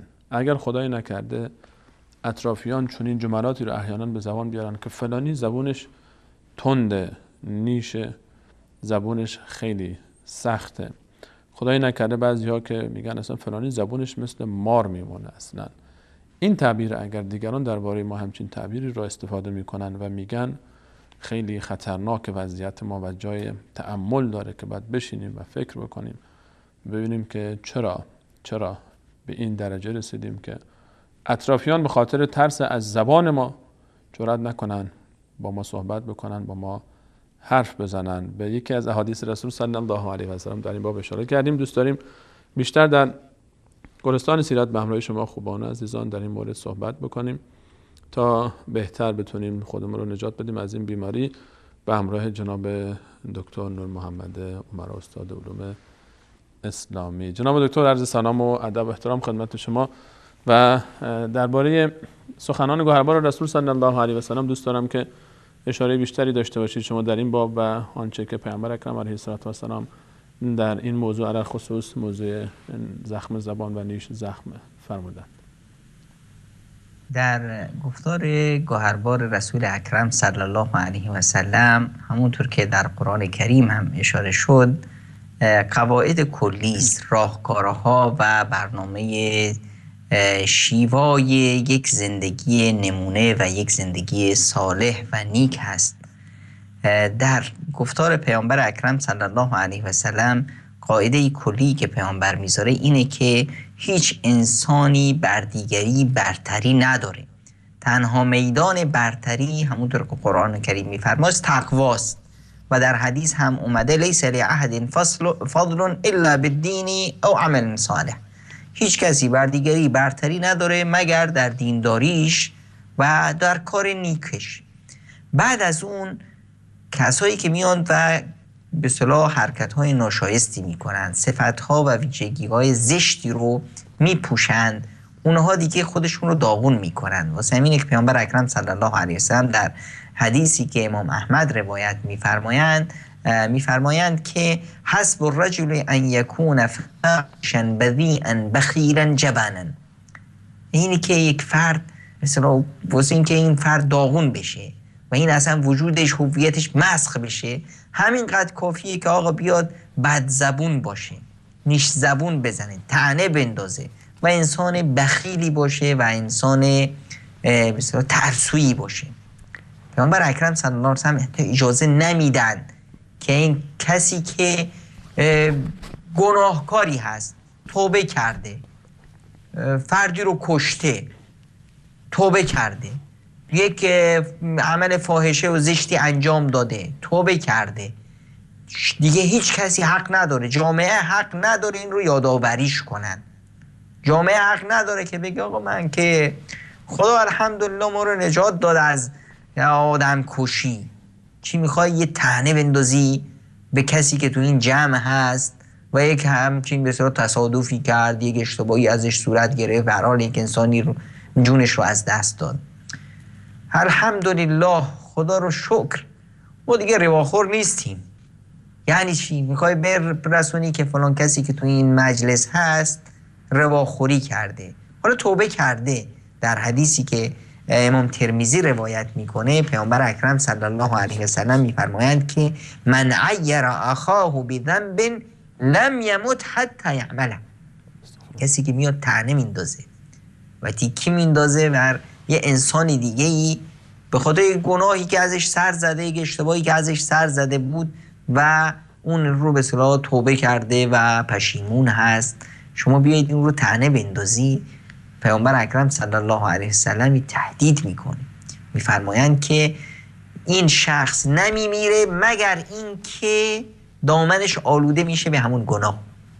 از خود همین کسی که طعنه میندازه، همون گناه و همون زشتی احتمال داره که سر بزنه و به اصطلاح به همون گناه خودش هم آلوده بشه. به خاطر چی؟ تنها به خاطر اینی که یک دیلی رو آزرد، تنها به خاطر اینکه انسانی رو اذیت کرد، شخصیتش رو خورد کرد، بهش اتیکه انداخت، نیش زبان زد، یا کسی به اصطلاح براش مشکلی پیش میاد، اون طرف خوشحال میشه، اظهار خوشحالی کردن بر مشکلات دیگران. کسی که باش یه دشمنی داری، یک بدی داری، یک نمیدونم رابطت خوب نیست، وقتی که اظهار خوشحالی میکنی، حق تو این رو حق نداری. واسه اینه پیامبر اکرم صلی الله علیه و سلم در حدیث دیگری که هم اونم روایت امام ترمذی هست میفرمایند که لا تظهر الشماتة لاخیک فیرحمه الله و یبتلیک.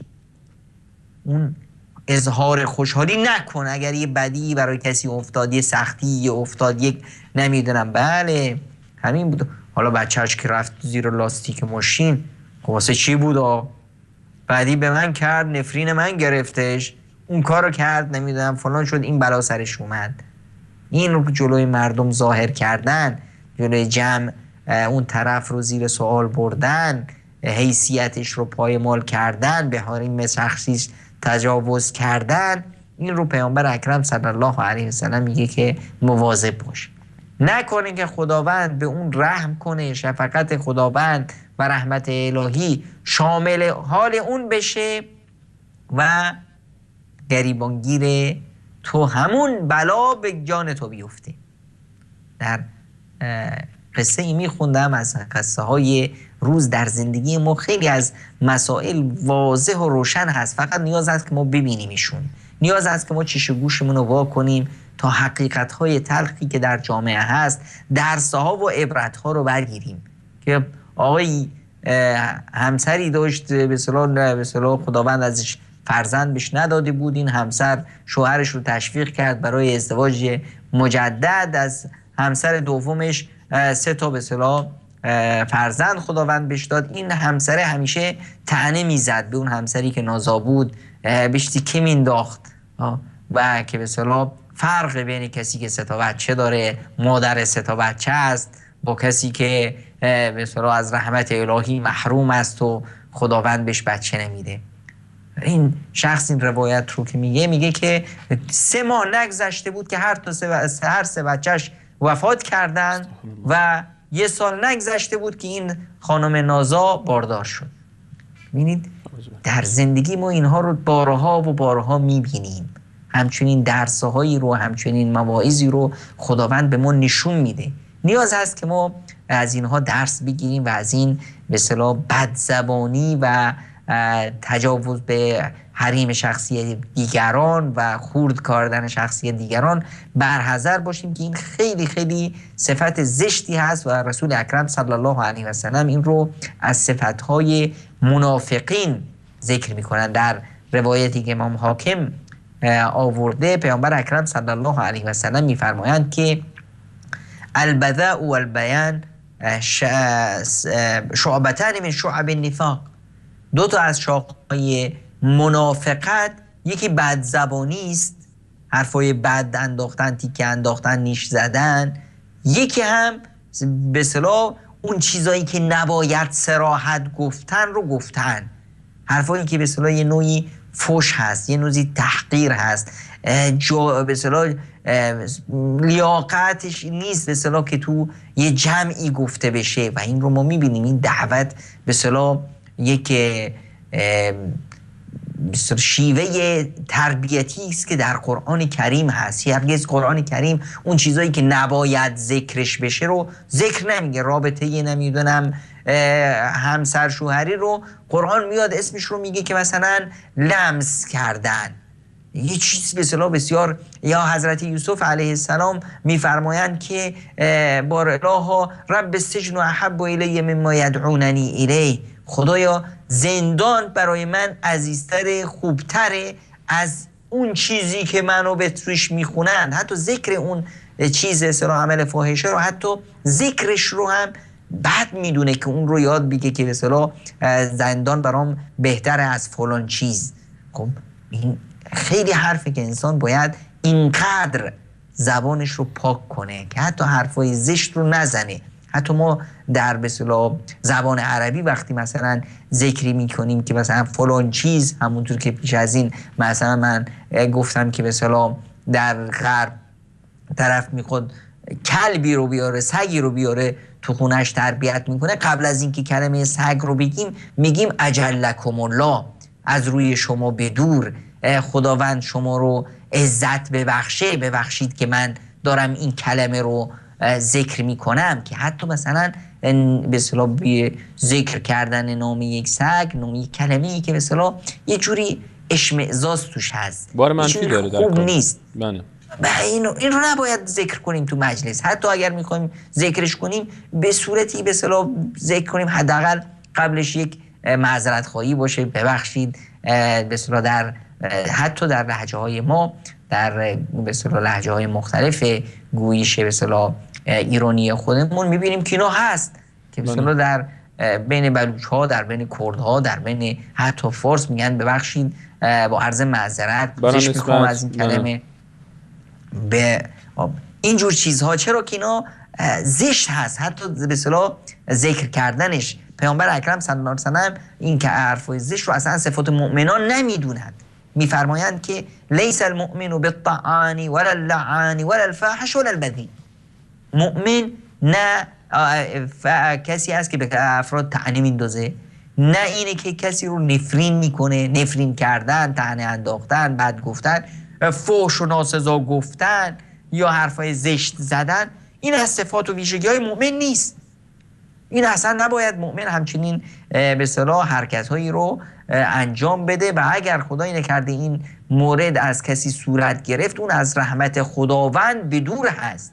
در حدیثی که امام ترمذی روایت کرده پیامبر اکرم صلی الله علیه و سلم می‌فرماید ان الله لا یبغض الفاحش البذیء، خداوند بدش میاد از انسانی که حرف زشت میزنه، حرفای بد میگه، فحش داره تو حرفاش، ناسزا میگه. خداوند از همچنین انسانایی بدش میاد. حضرت ابودردا رضی الله عنه که یکی از صحابه وارسته پیامبر اکرم صلی الله علیه و سلم هستند، یه جایی به اصطلاح خانومی رو دید که دشنام میده، حرف ناسزا میگه، بد میگه. فرمودند که ای کاش این خانم گنگلال میبود، اگر این خانم گنگلال میبود مرتکب همچین گناهی نمیشد. پس لال بودن احیانا برای افرادی که این حرمت زبان رو، نعمت زبان رو ازش استفاده درست نمی کنند، برای اونا بهتر هست. چرا که این اخلاق نیکو رفتار نیکو. ببینید پیامبر اکرم صلی الله علیه وسلم در یک حدیثی چه حرف بسیار پرمعنایی میزنند. میفرمایند که اقربکم منی مجلسا یوم القیامه، کسی که در روز قیامت از همه به من نزدیکتر هست افرادی که به پیامبر نزدیکند، همنشین رسول اکرم صلی الله علیه و سلم هستند. در این حدیث نمیگه اونایی که زیاد نماز میخونند، اونایی که زیاد رفتن حج، اونایی که نمیدونم زیاد روزه میگیرند. میفرمایند احاسنکم اخلاقا، اونایی که از همه اخلاقشون بهتره، همه رفتارشون از همه بهتره. این افرادی هستند که یعنی انسان در حدیث دیگه میفرمایند که ان المرء لا یبلغ بحسن خلقه، انسان با اخلاق نیکوش میرسه به یه درجه چی؟ درجه صائم القائم، درجه کسی که همه زندگیش در نماز است و در روزه. شما با اخلاق خوب میتونید به اون درجه والا و وارسته برسید. پس این تعالیم رسول اکرم صلی الله علیه وسلم و این آموزه های پیامبر اکرم صلی الله علیه وسلم اولا میاد ما رو این صفتهای زشتی که در هر انسانی ممکنه به وجود بیاد اینها رو پاک میکنه، سنباده میکشه روش و انسان رو به یک مرحله ملائکتی از اخلاق که همون مرحله وارستگی باشه، مرحله احاسنکم اخلاقا باشه میرسونه که در قیامت انسان بشه رفیق پیامبر اکرم صلی الله علیه و سلم، هم نشین رسول خدا صلی الله علیه و سلم. خیلی ممنون جناب دکتر. واقعا مواردی رو که حضرت رسول صلی الله علیه و سلم اشاره می‌فرمایند به عنوان بزرگترین معلم اخلاق بشریت هیچ ردخور نداره و چقدر زیباست و خود آن ذات نازنین واقعا هر آن چیزی رو که فرمود بهش عمل نمود. به همین خاطر هم ما در طول تاریخ به مانند ایشون رو سراغ نداریم که در مکارم اخلاقی به درجه‌ای رسیده باشن که ایشون رسیدن، تا حدی که الله تعالی وقتی که پیامبر اکرم علیه السلام رو وصف نمود فرمود که و انک لعلی خلق عظیم، شما بر بالاترین پایه‌ها و درجات مکارم اخلاقی هستید و برای امت رسول صلی الله علیه و سلم هم واقعا زیبنده است و تقاضا میکنه امتی بودن رسول صلی الله علیه و سلم که در موضوع اخلاق ما بیشتر از دیگران حساسیت نشون بدیم و بیشتر از پیش تلاش بکنیم همیشه در این باب. و یک عبادت بسیار آسونی هم هست حقیقتا. بینندگان عزیز یقینا با من در این موضوع موافق هستید که از عبادت‌های موضوع اخلاق و بحث رعایت مسائل اخلاقی که نه پولی میخواد از ما اونقدر، مثلا یک لبخند زدن دیگه چی میخواد دیگه، میگن که ابرو گشاده دارگر دستت گشاده نیست. حالا دست بعضی وقتا بخوایم صدقه بکنیم نیاز به مال هست، اما لبخند زدن مثلا پیامبر اکرم علیه السلام فرمود تبسم شما در صورت برادر شما یک صدقه است برای شما، یک صحبت خوب کردن، یک حرف قشنگ زدن، یک دلداری دادن و علاوه بر اذکار و اون بر حال تلاوت قرآن، اذکار و اونهایی که ما اکثرا در اون اتفاق نظر داریم که عبادته، اما در این باب ما غافلیم، خیلی وقتا نمیدونیم که این عبادت و همین کارهای خوب رو انجام دادن، کلمات زیبا به زبان آوردن، پرهیز کردن از کلمات نازیبا و زشت و صحبت‌هایی که جز کینه، جز به حال اختلاف و تفرقه چیز دیگری رو به همراه خودش نداره. خیلی وقتها برخی از اسباب هم سبب میشه که ما چون نمیدونیم که این کاری که انجام میدیم چقدر گناه بزرگیه و یا معرفی نشده برای ما تا به حال، یا تصور و دیدگاه ما نسبت به این مسائل اونقدر کافی نیست، سبب میشه که ما در این بیماری ها مبتلا بشیم. و درباره اسباب این بیماری اگر بخوایم صحبت بکنیم، جناب دکتر یک موضوع رو در ابتدای سخن اشاره فرمودن بهش در ابتدای مبحث که به هر حال سرمنشأ همه این تصورات اشتباه برمیگرده به ضعف ایمانی. جناب دکتر دوست دارم در ادامه بررسی اسباب داخل شدن در این بیماری هم بیشتر با ما صحبتی داشته باشیم در این باب. به نظر شما غیر از موردی که شما ذکر فرمودید چه اسباب دیگری داره این بیماری که انسان مبتلا میشه تا بیشتر حواسمون جمع باشه که داخل نشیم در این بیماری؟ بله واقعا وقتی ما به این بیماری نگاه میکنیم یک مورد رو باید مد نظرمون داشته باشیم و اون اینی که هرگز فضیلت و هنر در این نیست که ما انسانی رو اشکش رو بریزیم یا قلبش رو جریحه دار کنیم. هنر در اینه که ما بیاییم یه زخمی رو مرهم بذاریم روش، یک دلی رو به دست بیاریم. اینی که فلانی رو خورد کردم این هنر نیست، فلانی رو به دست آوردن هنر هست. وقتی ما میاییم ببینیم که از ریشه این بیماری از کجا میاد، از خواستن به این که بخوایم دیگری رو تحقیرش کنیم. خب چرا میخوایم دیگری رو تحقیر کنیم؟ خب اسباب و علل مختلفی میتونه داشته باشه. طرف اومده مثلا رفیقش به یک موفقیتی دسترسی پیدا کرده، خودش ناکام مونده، نمیتونسته به اصطلاح به اون هدف برسه. طرف میبینی که همسایه‌اش هر سال تو هر دو تا دکان داریم، اما اون خب موفقه در تجارتش، هر سال هم میره به اصطلاح به حج. تا ذکرش میشه میگه که خدا آدم از ریا نجات بده. یعنی اینی که چی؟ همسایه‌اش ریاکاره. نه اینکه این همسایه‌اش ریاکار هست، تو که از دلش خبر نداشتی، اما چون خودش نمیتونه به این مرحله برسه، نمیتونه این کار رو بکنه، پس طرف دیگه شد چی؟ ریاکار. طرفی که دکانشو میبنده میره مسجد شد چی؟ منافق، خودنما. نمیدونم فلانی وضع اقتصادیش خوبه، آقا خدا ما رو از رباخوری نجات بده. رباخوری خیلی بد دردیه، یعنی میخواد به اصطلاح یه طعنه بندازه، اون رو زیر سوال ببره. به خاطر چی؟ به خاطر اینکه نه اینی که به اصطلاح اون رباخوار است، نه خیر، میخواد این واماندگی و درماندگی و شکست خودش رو اینطوری مستمالیش کنه یا اینطوری به اصطلاح بروزش بده که الحمدلله خداوند ما رو از حرام نجات داد، خدا ما رو از رشوه دادن نجات بده ها. این همش به اصطلاح تصنع کردن و اینا رو به رخ کشیدن و دیگری رو تحقیر کردن. چرا که به اصطلاح یه نوع تنگ نظری باعث شده، یه نوع حسادتی این داره، یا چشم این رو نداره که ببینه دیگری موفق هست، دیگری در زندگیش به اصطلاح یک امکاناتی رو به دست آورده و این نمیتونه مثل اون باشه، میخواد اینطوری اون رو تحقیر کنه.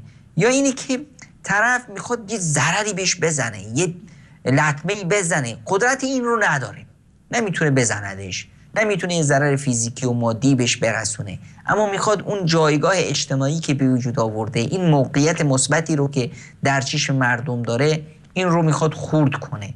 هی طعنه میندازه روش، هی حرفای بد میزنه، هی نمیدونم نیش میزنه، حرفای نیشدار میزنه، کنایه معنیدار میزنه که مردم رو به یک جوانی که مثلا یک مسائلی ذهنها رو مشغول کنه که اون طرف رو صلاح و پرهیزکاریش رو، اون پولداریش رو، اون جایگاه اجتماعی که داره، همه اینا رو زیر سوال ببره. حالا در هیچی که از این موارد هم حق به جانب نیست. هیچ اگر بگیم آقا دلیلت چیه؟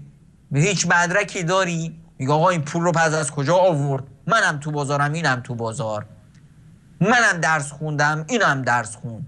یا کسی مثلا دو رفیقش، همسایه‌اش، برادرش، عزیزش، آشناش، دو تا بچه‌ن، دو تا جوونن، درس میخونن، یکی دانشگاه بهترین رشته رو قبول میشه، دیگری قبول نشد. آقا مهدی چی شد؟ خدا ما رو از تقلب نجات بده. تقلب بد دردیه. یعنی چی؟ یعنی اینه که رفیق من که رفت بالا، این تقلب کرد تو امتحان، چون تقلب کرد خب معدلش خوب شد، قبول شد. من که خیلی انسان پاکی بودم و تقلب نکردم و اینا، من دیگه جا موندم. درس نخوندم و من انسان پاکی بودم، تقلب نکردم، درسم نخوندم، قبول نشدم. نه، و اینی که اون طرف دیگه هم تقلب که نکرده، خب اما میخواد که چی؟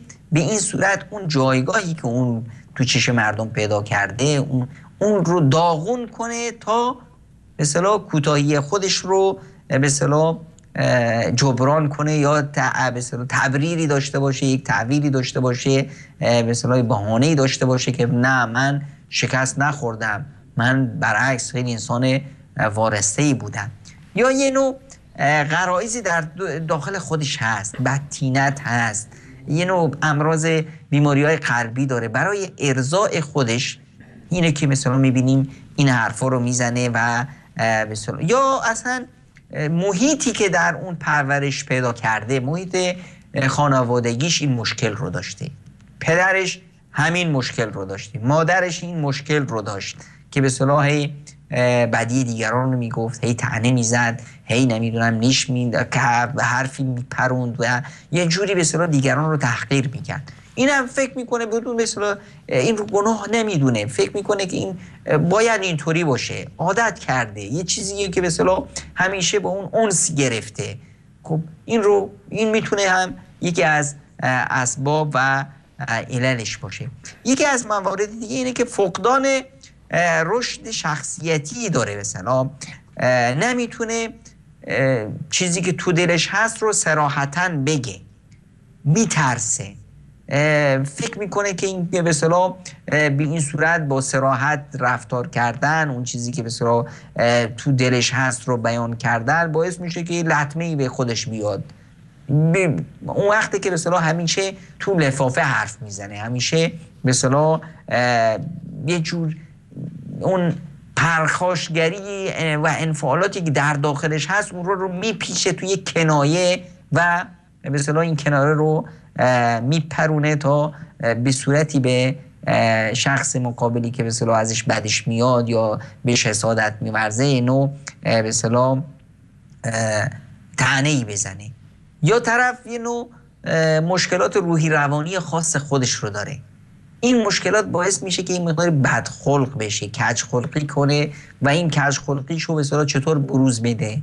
نمیتونه داد بزنه، نمیتونه نمیدونم فوش بده، به اصطلاح اون موقعیت اجتماعیش یا اون فضایی که داره توش حرف میزنه بهش این اجازه به اصطلاح حرفای بیشتر از این رو نمیده. اینه که به اصطلاح اون پرخاشگری داخلی که توش هست، اون کج خلقی که توش هست، اون رو تو یک کنایه‌ای، تو یک نیشی، تو یک حرف معنادایی میزنه و اون رو به اصطلاح میپرونه.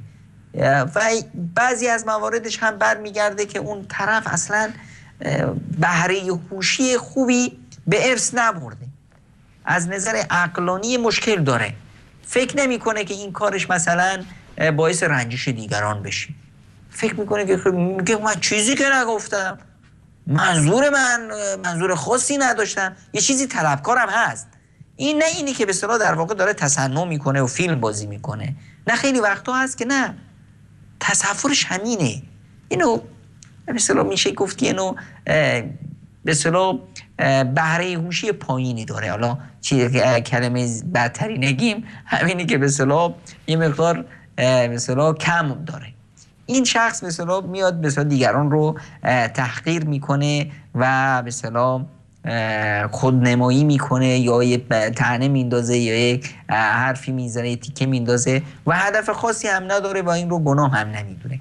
در مجموع اینا هم ببینیم که این در واقع یک نوع انفعالاتی هست که در داخل خود فرد هست، یه نوع اعلام اعتراض هست که آقا من این رو قبول ندارم، این شخص واسه من به اصطلاح مورد قبول نیست، اما این اعتراضش رو نمیتونه با جرأت مطرح کنه و اون رو به اصطلاح به یک صورت یک کنایه‌ای، به صورت یک حرف نیشداری، یه حرف معناداری، یه تیکه انداختنی به این صورت میاد بروز میده و میخواد اون جایگاه طرف دیگر رو لطمه‌دار کنه، یه جوری به اون به اصطلاح ضرری، حتی این ضرر معنوی هم باشه، به اون برسونه.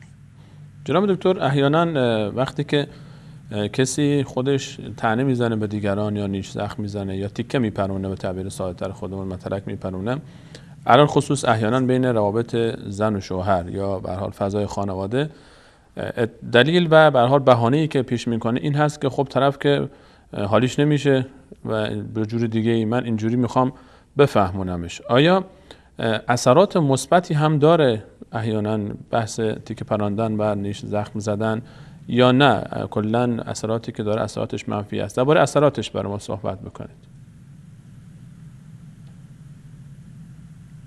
جناب دکتر. احمد جان، من صدای جناب دکتر ندارم، هستن با ما؟ نیستن.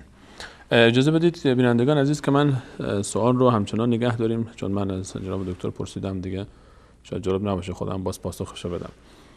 درباره یک موضوعی که بسیار مد نظر هست، نحوه برخورد ما با کسی هست که نیش زخم میزنه به ما. حالا کسی که خودش نیش زخم میزنه اون یک موضوع جدا است، اما ما در مقابل چه برخوردی داشته باشیم و چگونه برخورد بکنیم.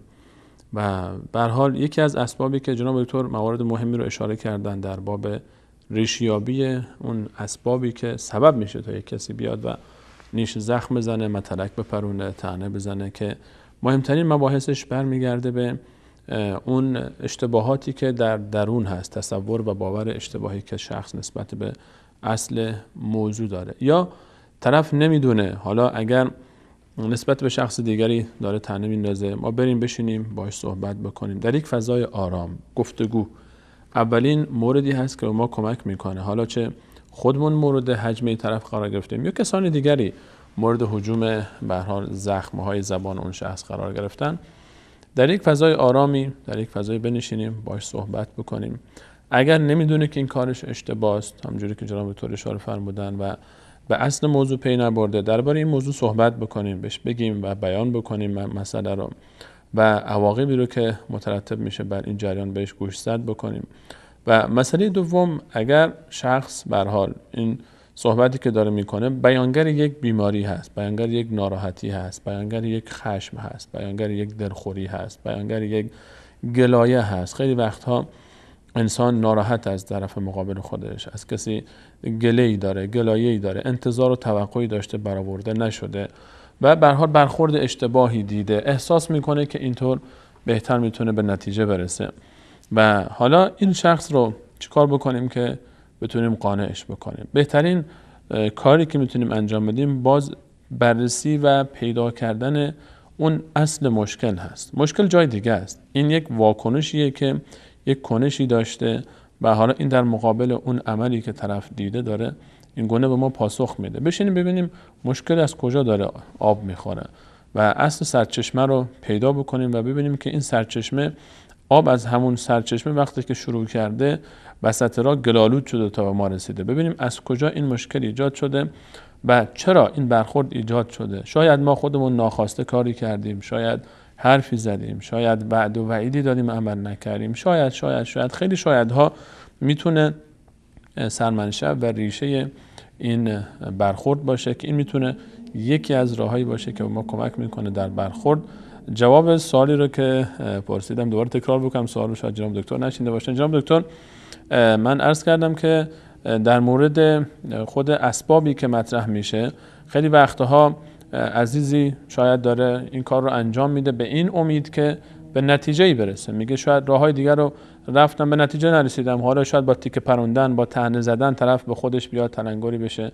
آیا این میتونه به هر حال جزء راههای درمان حساب بشه یا اصلا کلا این کار درست هست و اسباب دیگری که اثرات دیگری رو که داره احیانا شما چی می‌بینید؟ اسباب مفید و ثمرات مفید یا ثمرات مضرش کدوم بیشتر هست؟ یا اصلا ثمره مفیدی داره نیش زخم زدن؟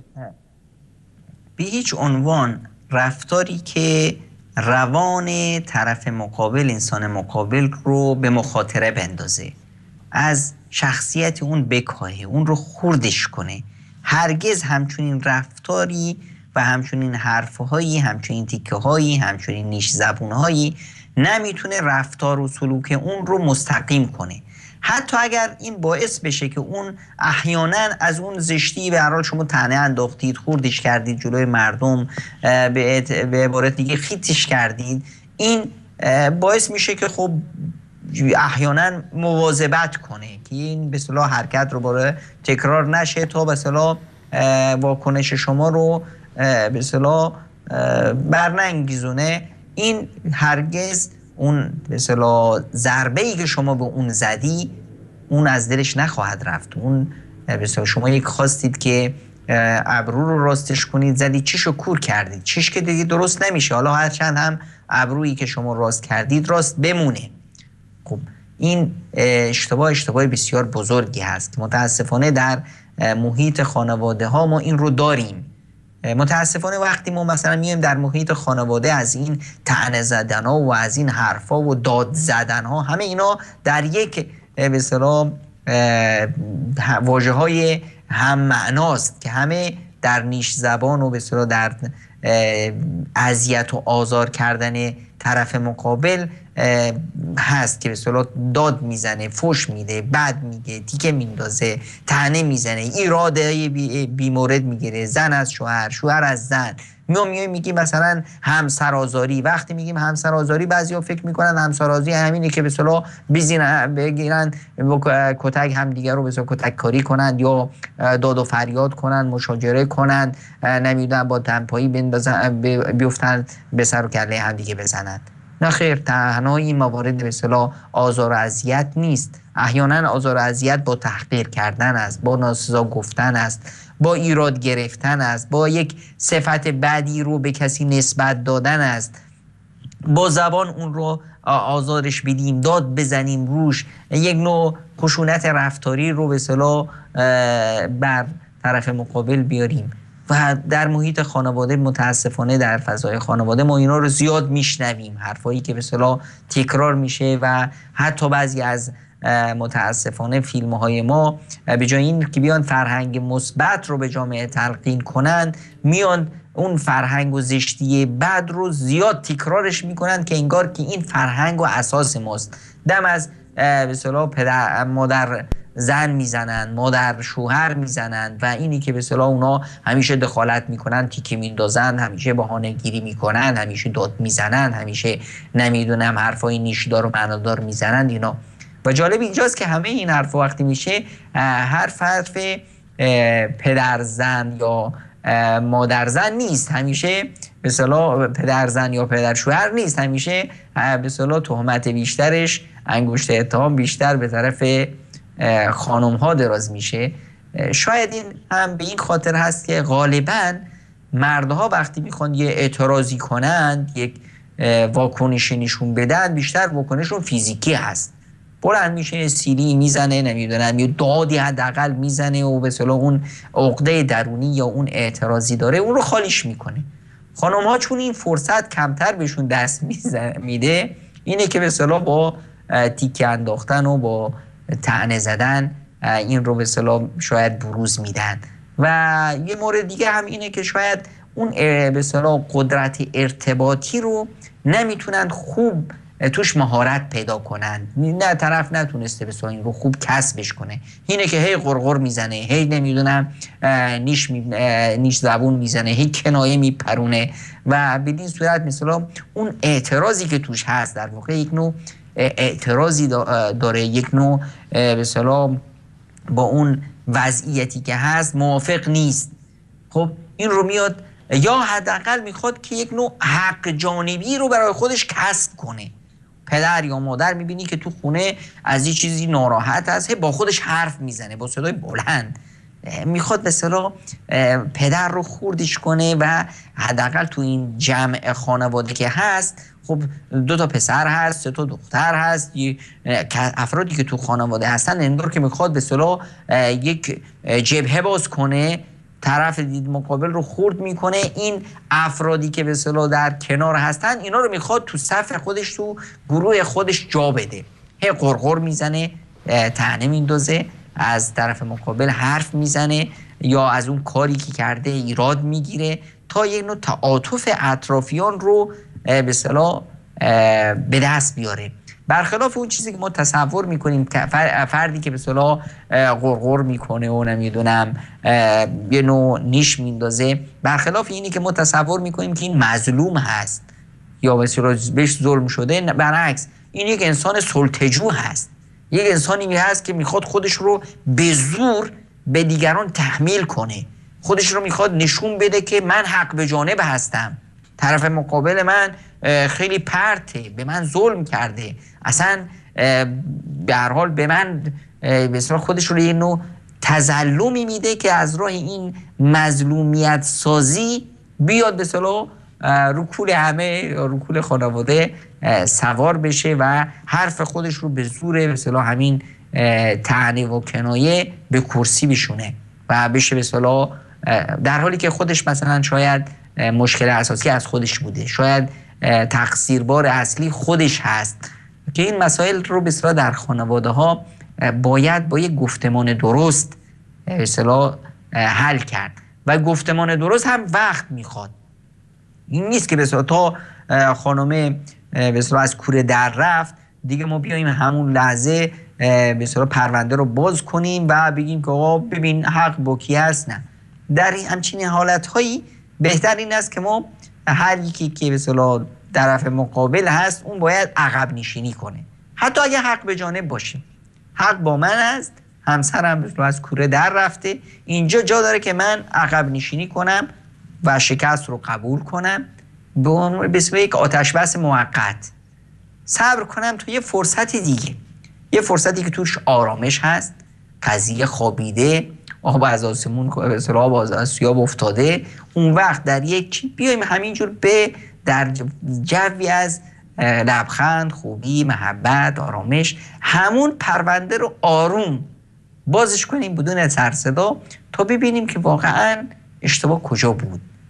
وقتی ما یه بار، دو بار، سه بار این کار رو میکنیم، این شیوه گفتمان درست و آرامش حل به اصطلاح مسائل به صورت آرام یه عادت میشه تو خانواده و اونجاست که دیگه هیچ وقت به اصطلاح آرشیو نمیشه توی قلب انسان تا یهو بترکه و پیامدهای بد داشته باشه. این چنین ما میتونیم فضای خانواده که باید یک فضای از آرامش و خوبی باشه که اون هدف تشکیل بنیاد خانواده هست، این به این صورت ما میتونیم این فضای درست رو کسبش کنیم و یک زندگی بسیار خوب، شاد، سالمت آمیز و خوشبختی رو داشته باشیم.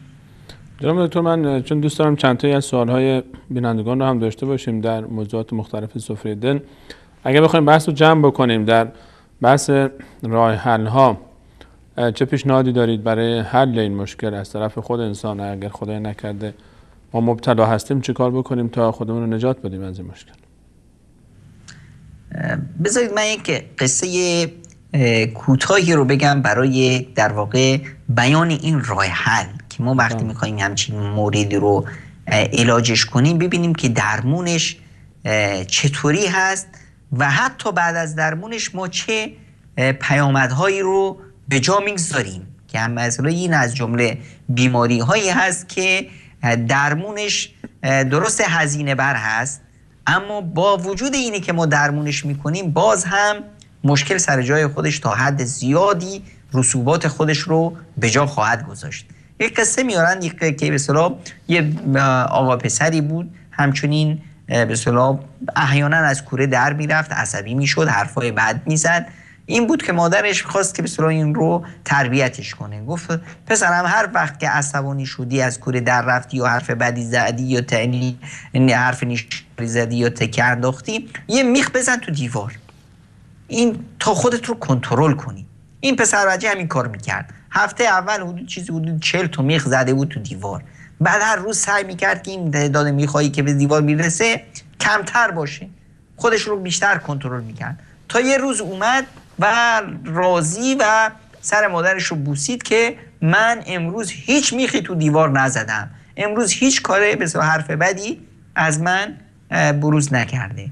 اون وقت بود مادرش گفت که خب الان ادامه بده، الان هر روزی که هیچ حرف بدی نزدی، هیچ تیکه ننداختی، هیچ کسی رو تحقیر نکردی، یکی از این میخارا از دیوار در بیار.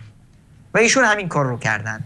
مدتی رسید که به اصطلاح بعد از مدتی دید که هیچ میخی تو دیوار نمونده. اومد پیش مادرش خوشخبری که این مدت است که من به اصطلاح عصبی نشدم، خودم رو کنترل کردم و هیچ میخی الان تو دیوار نمونده.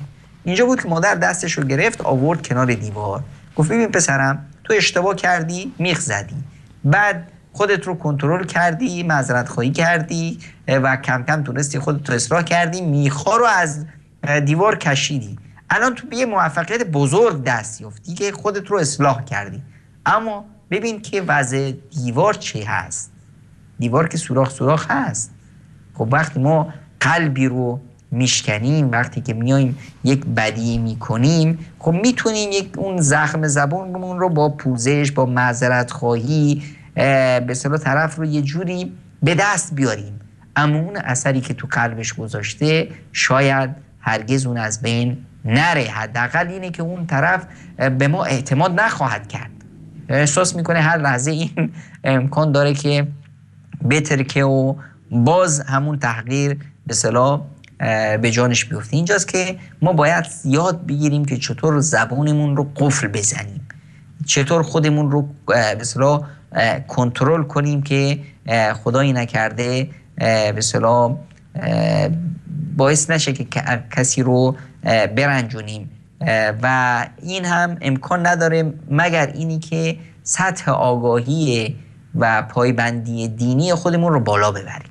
وقتی ما بدونیم که این کارمون چقدر گناه هست، وقتی بدونیم که این کارمون چقدر باعث میشه که دلها از ما زده بشن، خودمون احتراممون رو، جایگاهمون خودمون رو از دست بدیم، پیش خدامون شرمسار باشیم، پیش در مقابل اون وظیفه انسانی که داریم، مسئولیت هایی که بر دوش ما گذاشته شده، ما چقدر کوتاهی خواهیم کرد با این کارمون و روز قیامت باید پاسخگو باشیم. اونجاست که میتونیم به اصطلاح خودمون رو کنترل کنیم و اون انسان شایسته‌ای باشیم که دیگران به ما افتخار کنن.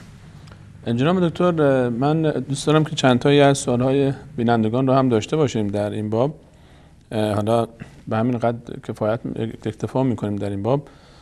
بیننده‌ای پرسیدن که در موضوعاتی که در هفته‌های گذشته مطرح کردیم، طبیعتاً در شاید ماه‌های گذشته، سوالایی که میاد بیشتر در دو مورد خلاصه میشه دیگه، یا بحث علاقه و محبت و عشق و عاشقی بین دختران و پسراست که ما نزدیک شاید 1.5 سال با این موضوع درگیر بودیم و برخی هم برمیگرده باز به مرحله دوم بعد از ازدواج.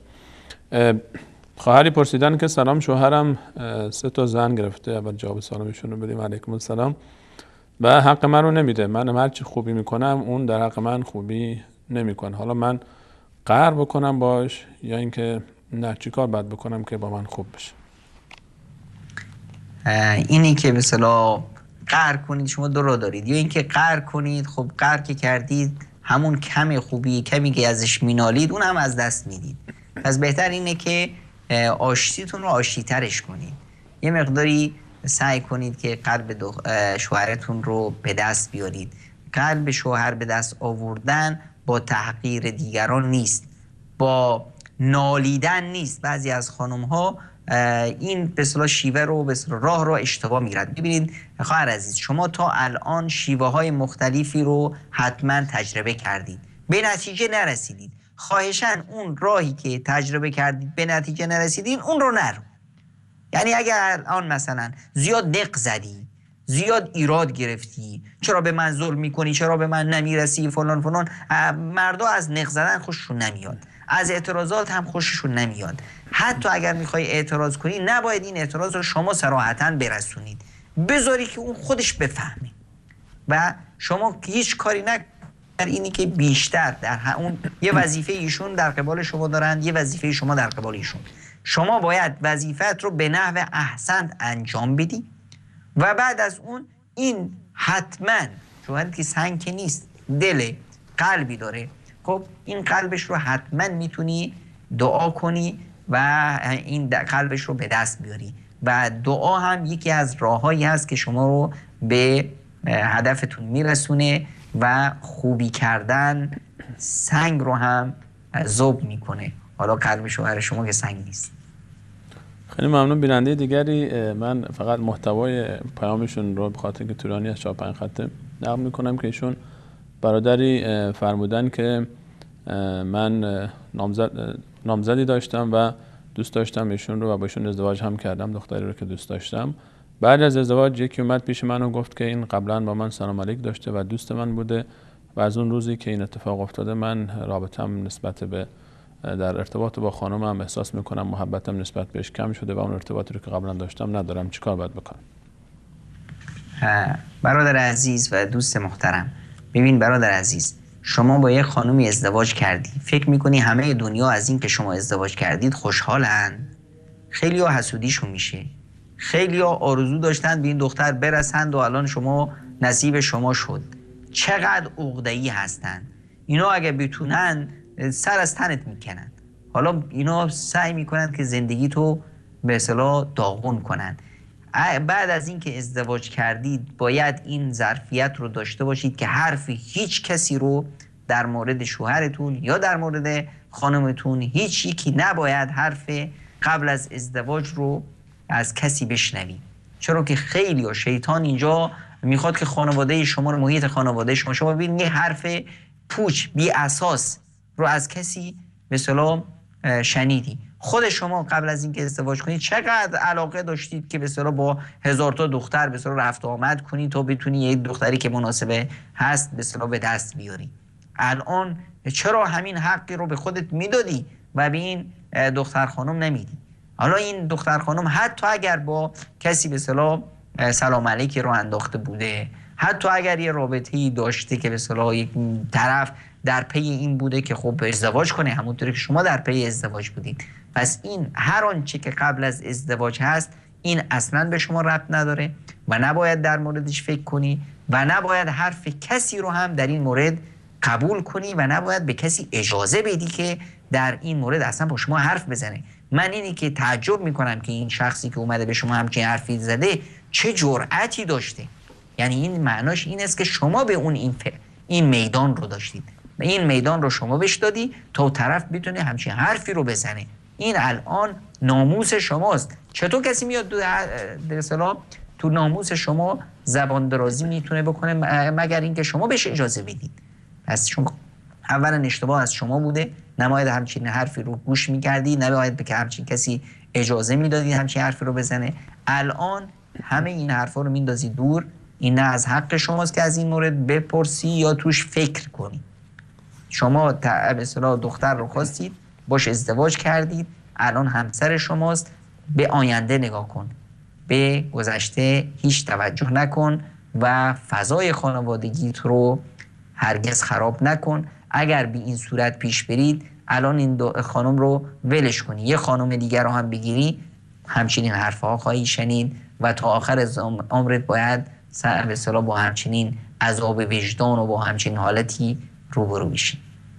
خیلی ممنونم جناب دکتر. ما وقتمون کمتر از 3 دقیقه باقی مونده. فقط دوست دارم که صحبت پایانی شما رو در این برنامه بشنویم، ان شاءالله باز صحبت بعدی برای برنامه بعد. بنده فقط از اینی که این فرصت رو در خدمت به من دادید که در خدمت بینندگان عزیز باشم کمال تشکر رو دارم و این منت و سپاس شماست. تنها برای بینندگان عزیز این نقطه رو یادآوری میکنم که عزیزان، ما رو خداوند خلق نکرده که تو این زندگی به اصطلاح شقاوت بکشیم. این زندگی میدانی است برای خوشبخت بودن، برای زندگی با هدف داشتن، برای رسیدن، تلاش برای رسیدن به رضایت خداوند. این تلاش وقتی که ما تلاشمون برای رسیدن به رضایت خداوند هست، برای رسیدن به بهشت هست، وقتی که شما به اصطلاح میخواید همین جوانایی که میخوان ازدواج کنن چون شیرینی ازدواج زیر زبونشون هست، این راهی رو که هم میرن، این سختیایی رو که هم میکشن تو این راه، احساس لذت میکنند ازش. باید شما در این مسیر احساس خوشبختی و لذت بکنی و این به اصطلاح جمله رو همیشه جلوی رود داشته باشی که اگر مؤمن هستی باید خوشبخت باشی. اگر خوشبخت نیستی پس مشکلت در ایمانت هست. ایمانت رو وارسی کن، چرا که هر انسان مؤمنی باید خوشبخت باشه. اگر خوشبخت نبود اون انسان مؤمنی نیست، باید برگرده و خودش رو اصلاح کنه. به امید اینی که انشاءالله همه شما همیشه زندگی شاد باشید و خوشبخت و در مسیر رسیدن به رضایت خداوند موفق و با نشاط و با همت. همه شما عزیزان رو تا دیداری دیگه به خدای منان میسپارم و از جناب استاد بزرگوارم سلیمانی و تمامی دستاندرکاران شبکه وصال حق کمال تشکر و قدردانی رو دارم. خدا یار و نگهدار همتون. خیلی ممنونم جناب دکتر. تشکر میکنم از حضور شما در این برنامه و همچنین تشکر میکنم از پیگیری شما بینندگان عزیز که تا این لحظه برنامه خودتون رو همراهی کردید. پیام های شما به دست ما میرسه و حتما مطرح خواهد شد. از طریق پیامک کانال میتونید با ما در ارتباط باشید. تشکر خاص از تمام عزیزان اتاق کنترل و بهترین های دنیا و آخرت رو برای همه شما عزیزان آرزو میکنم. در پایان این برنامه و صحبت پایانی ما با شما این که الله تعالی حافظ و نگهدار شما باشه در طول زندگی.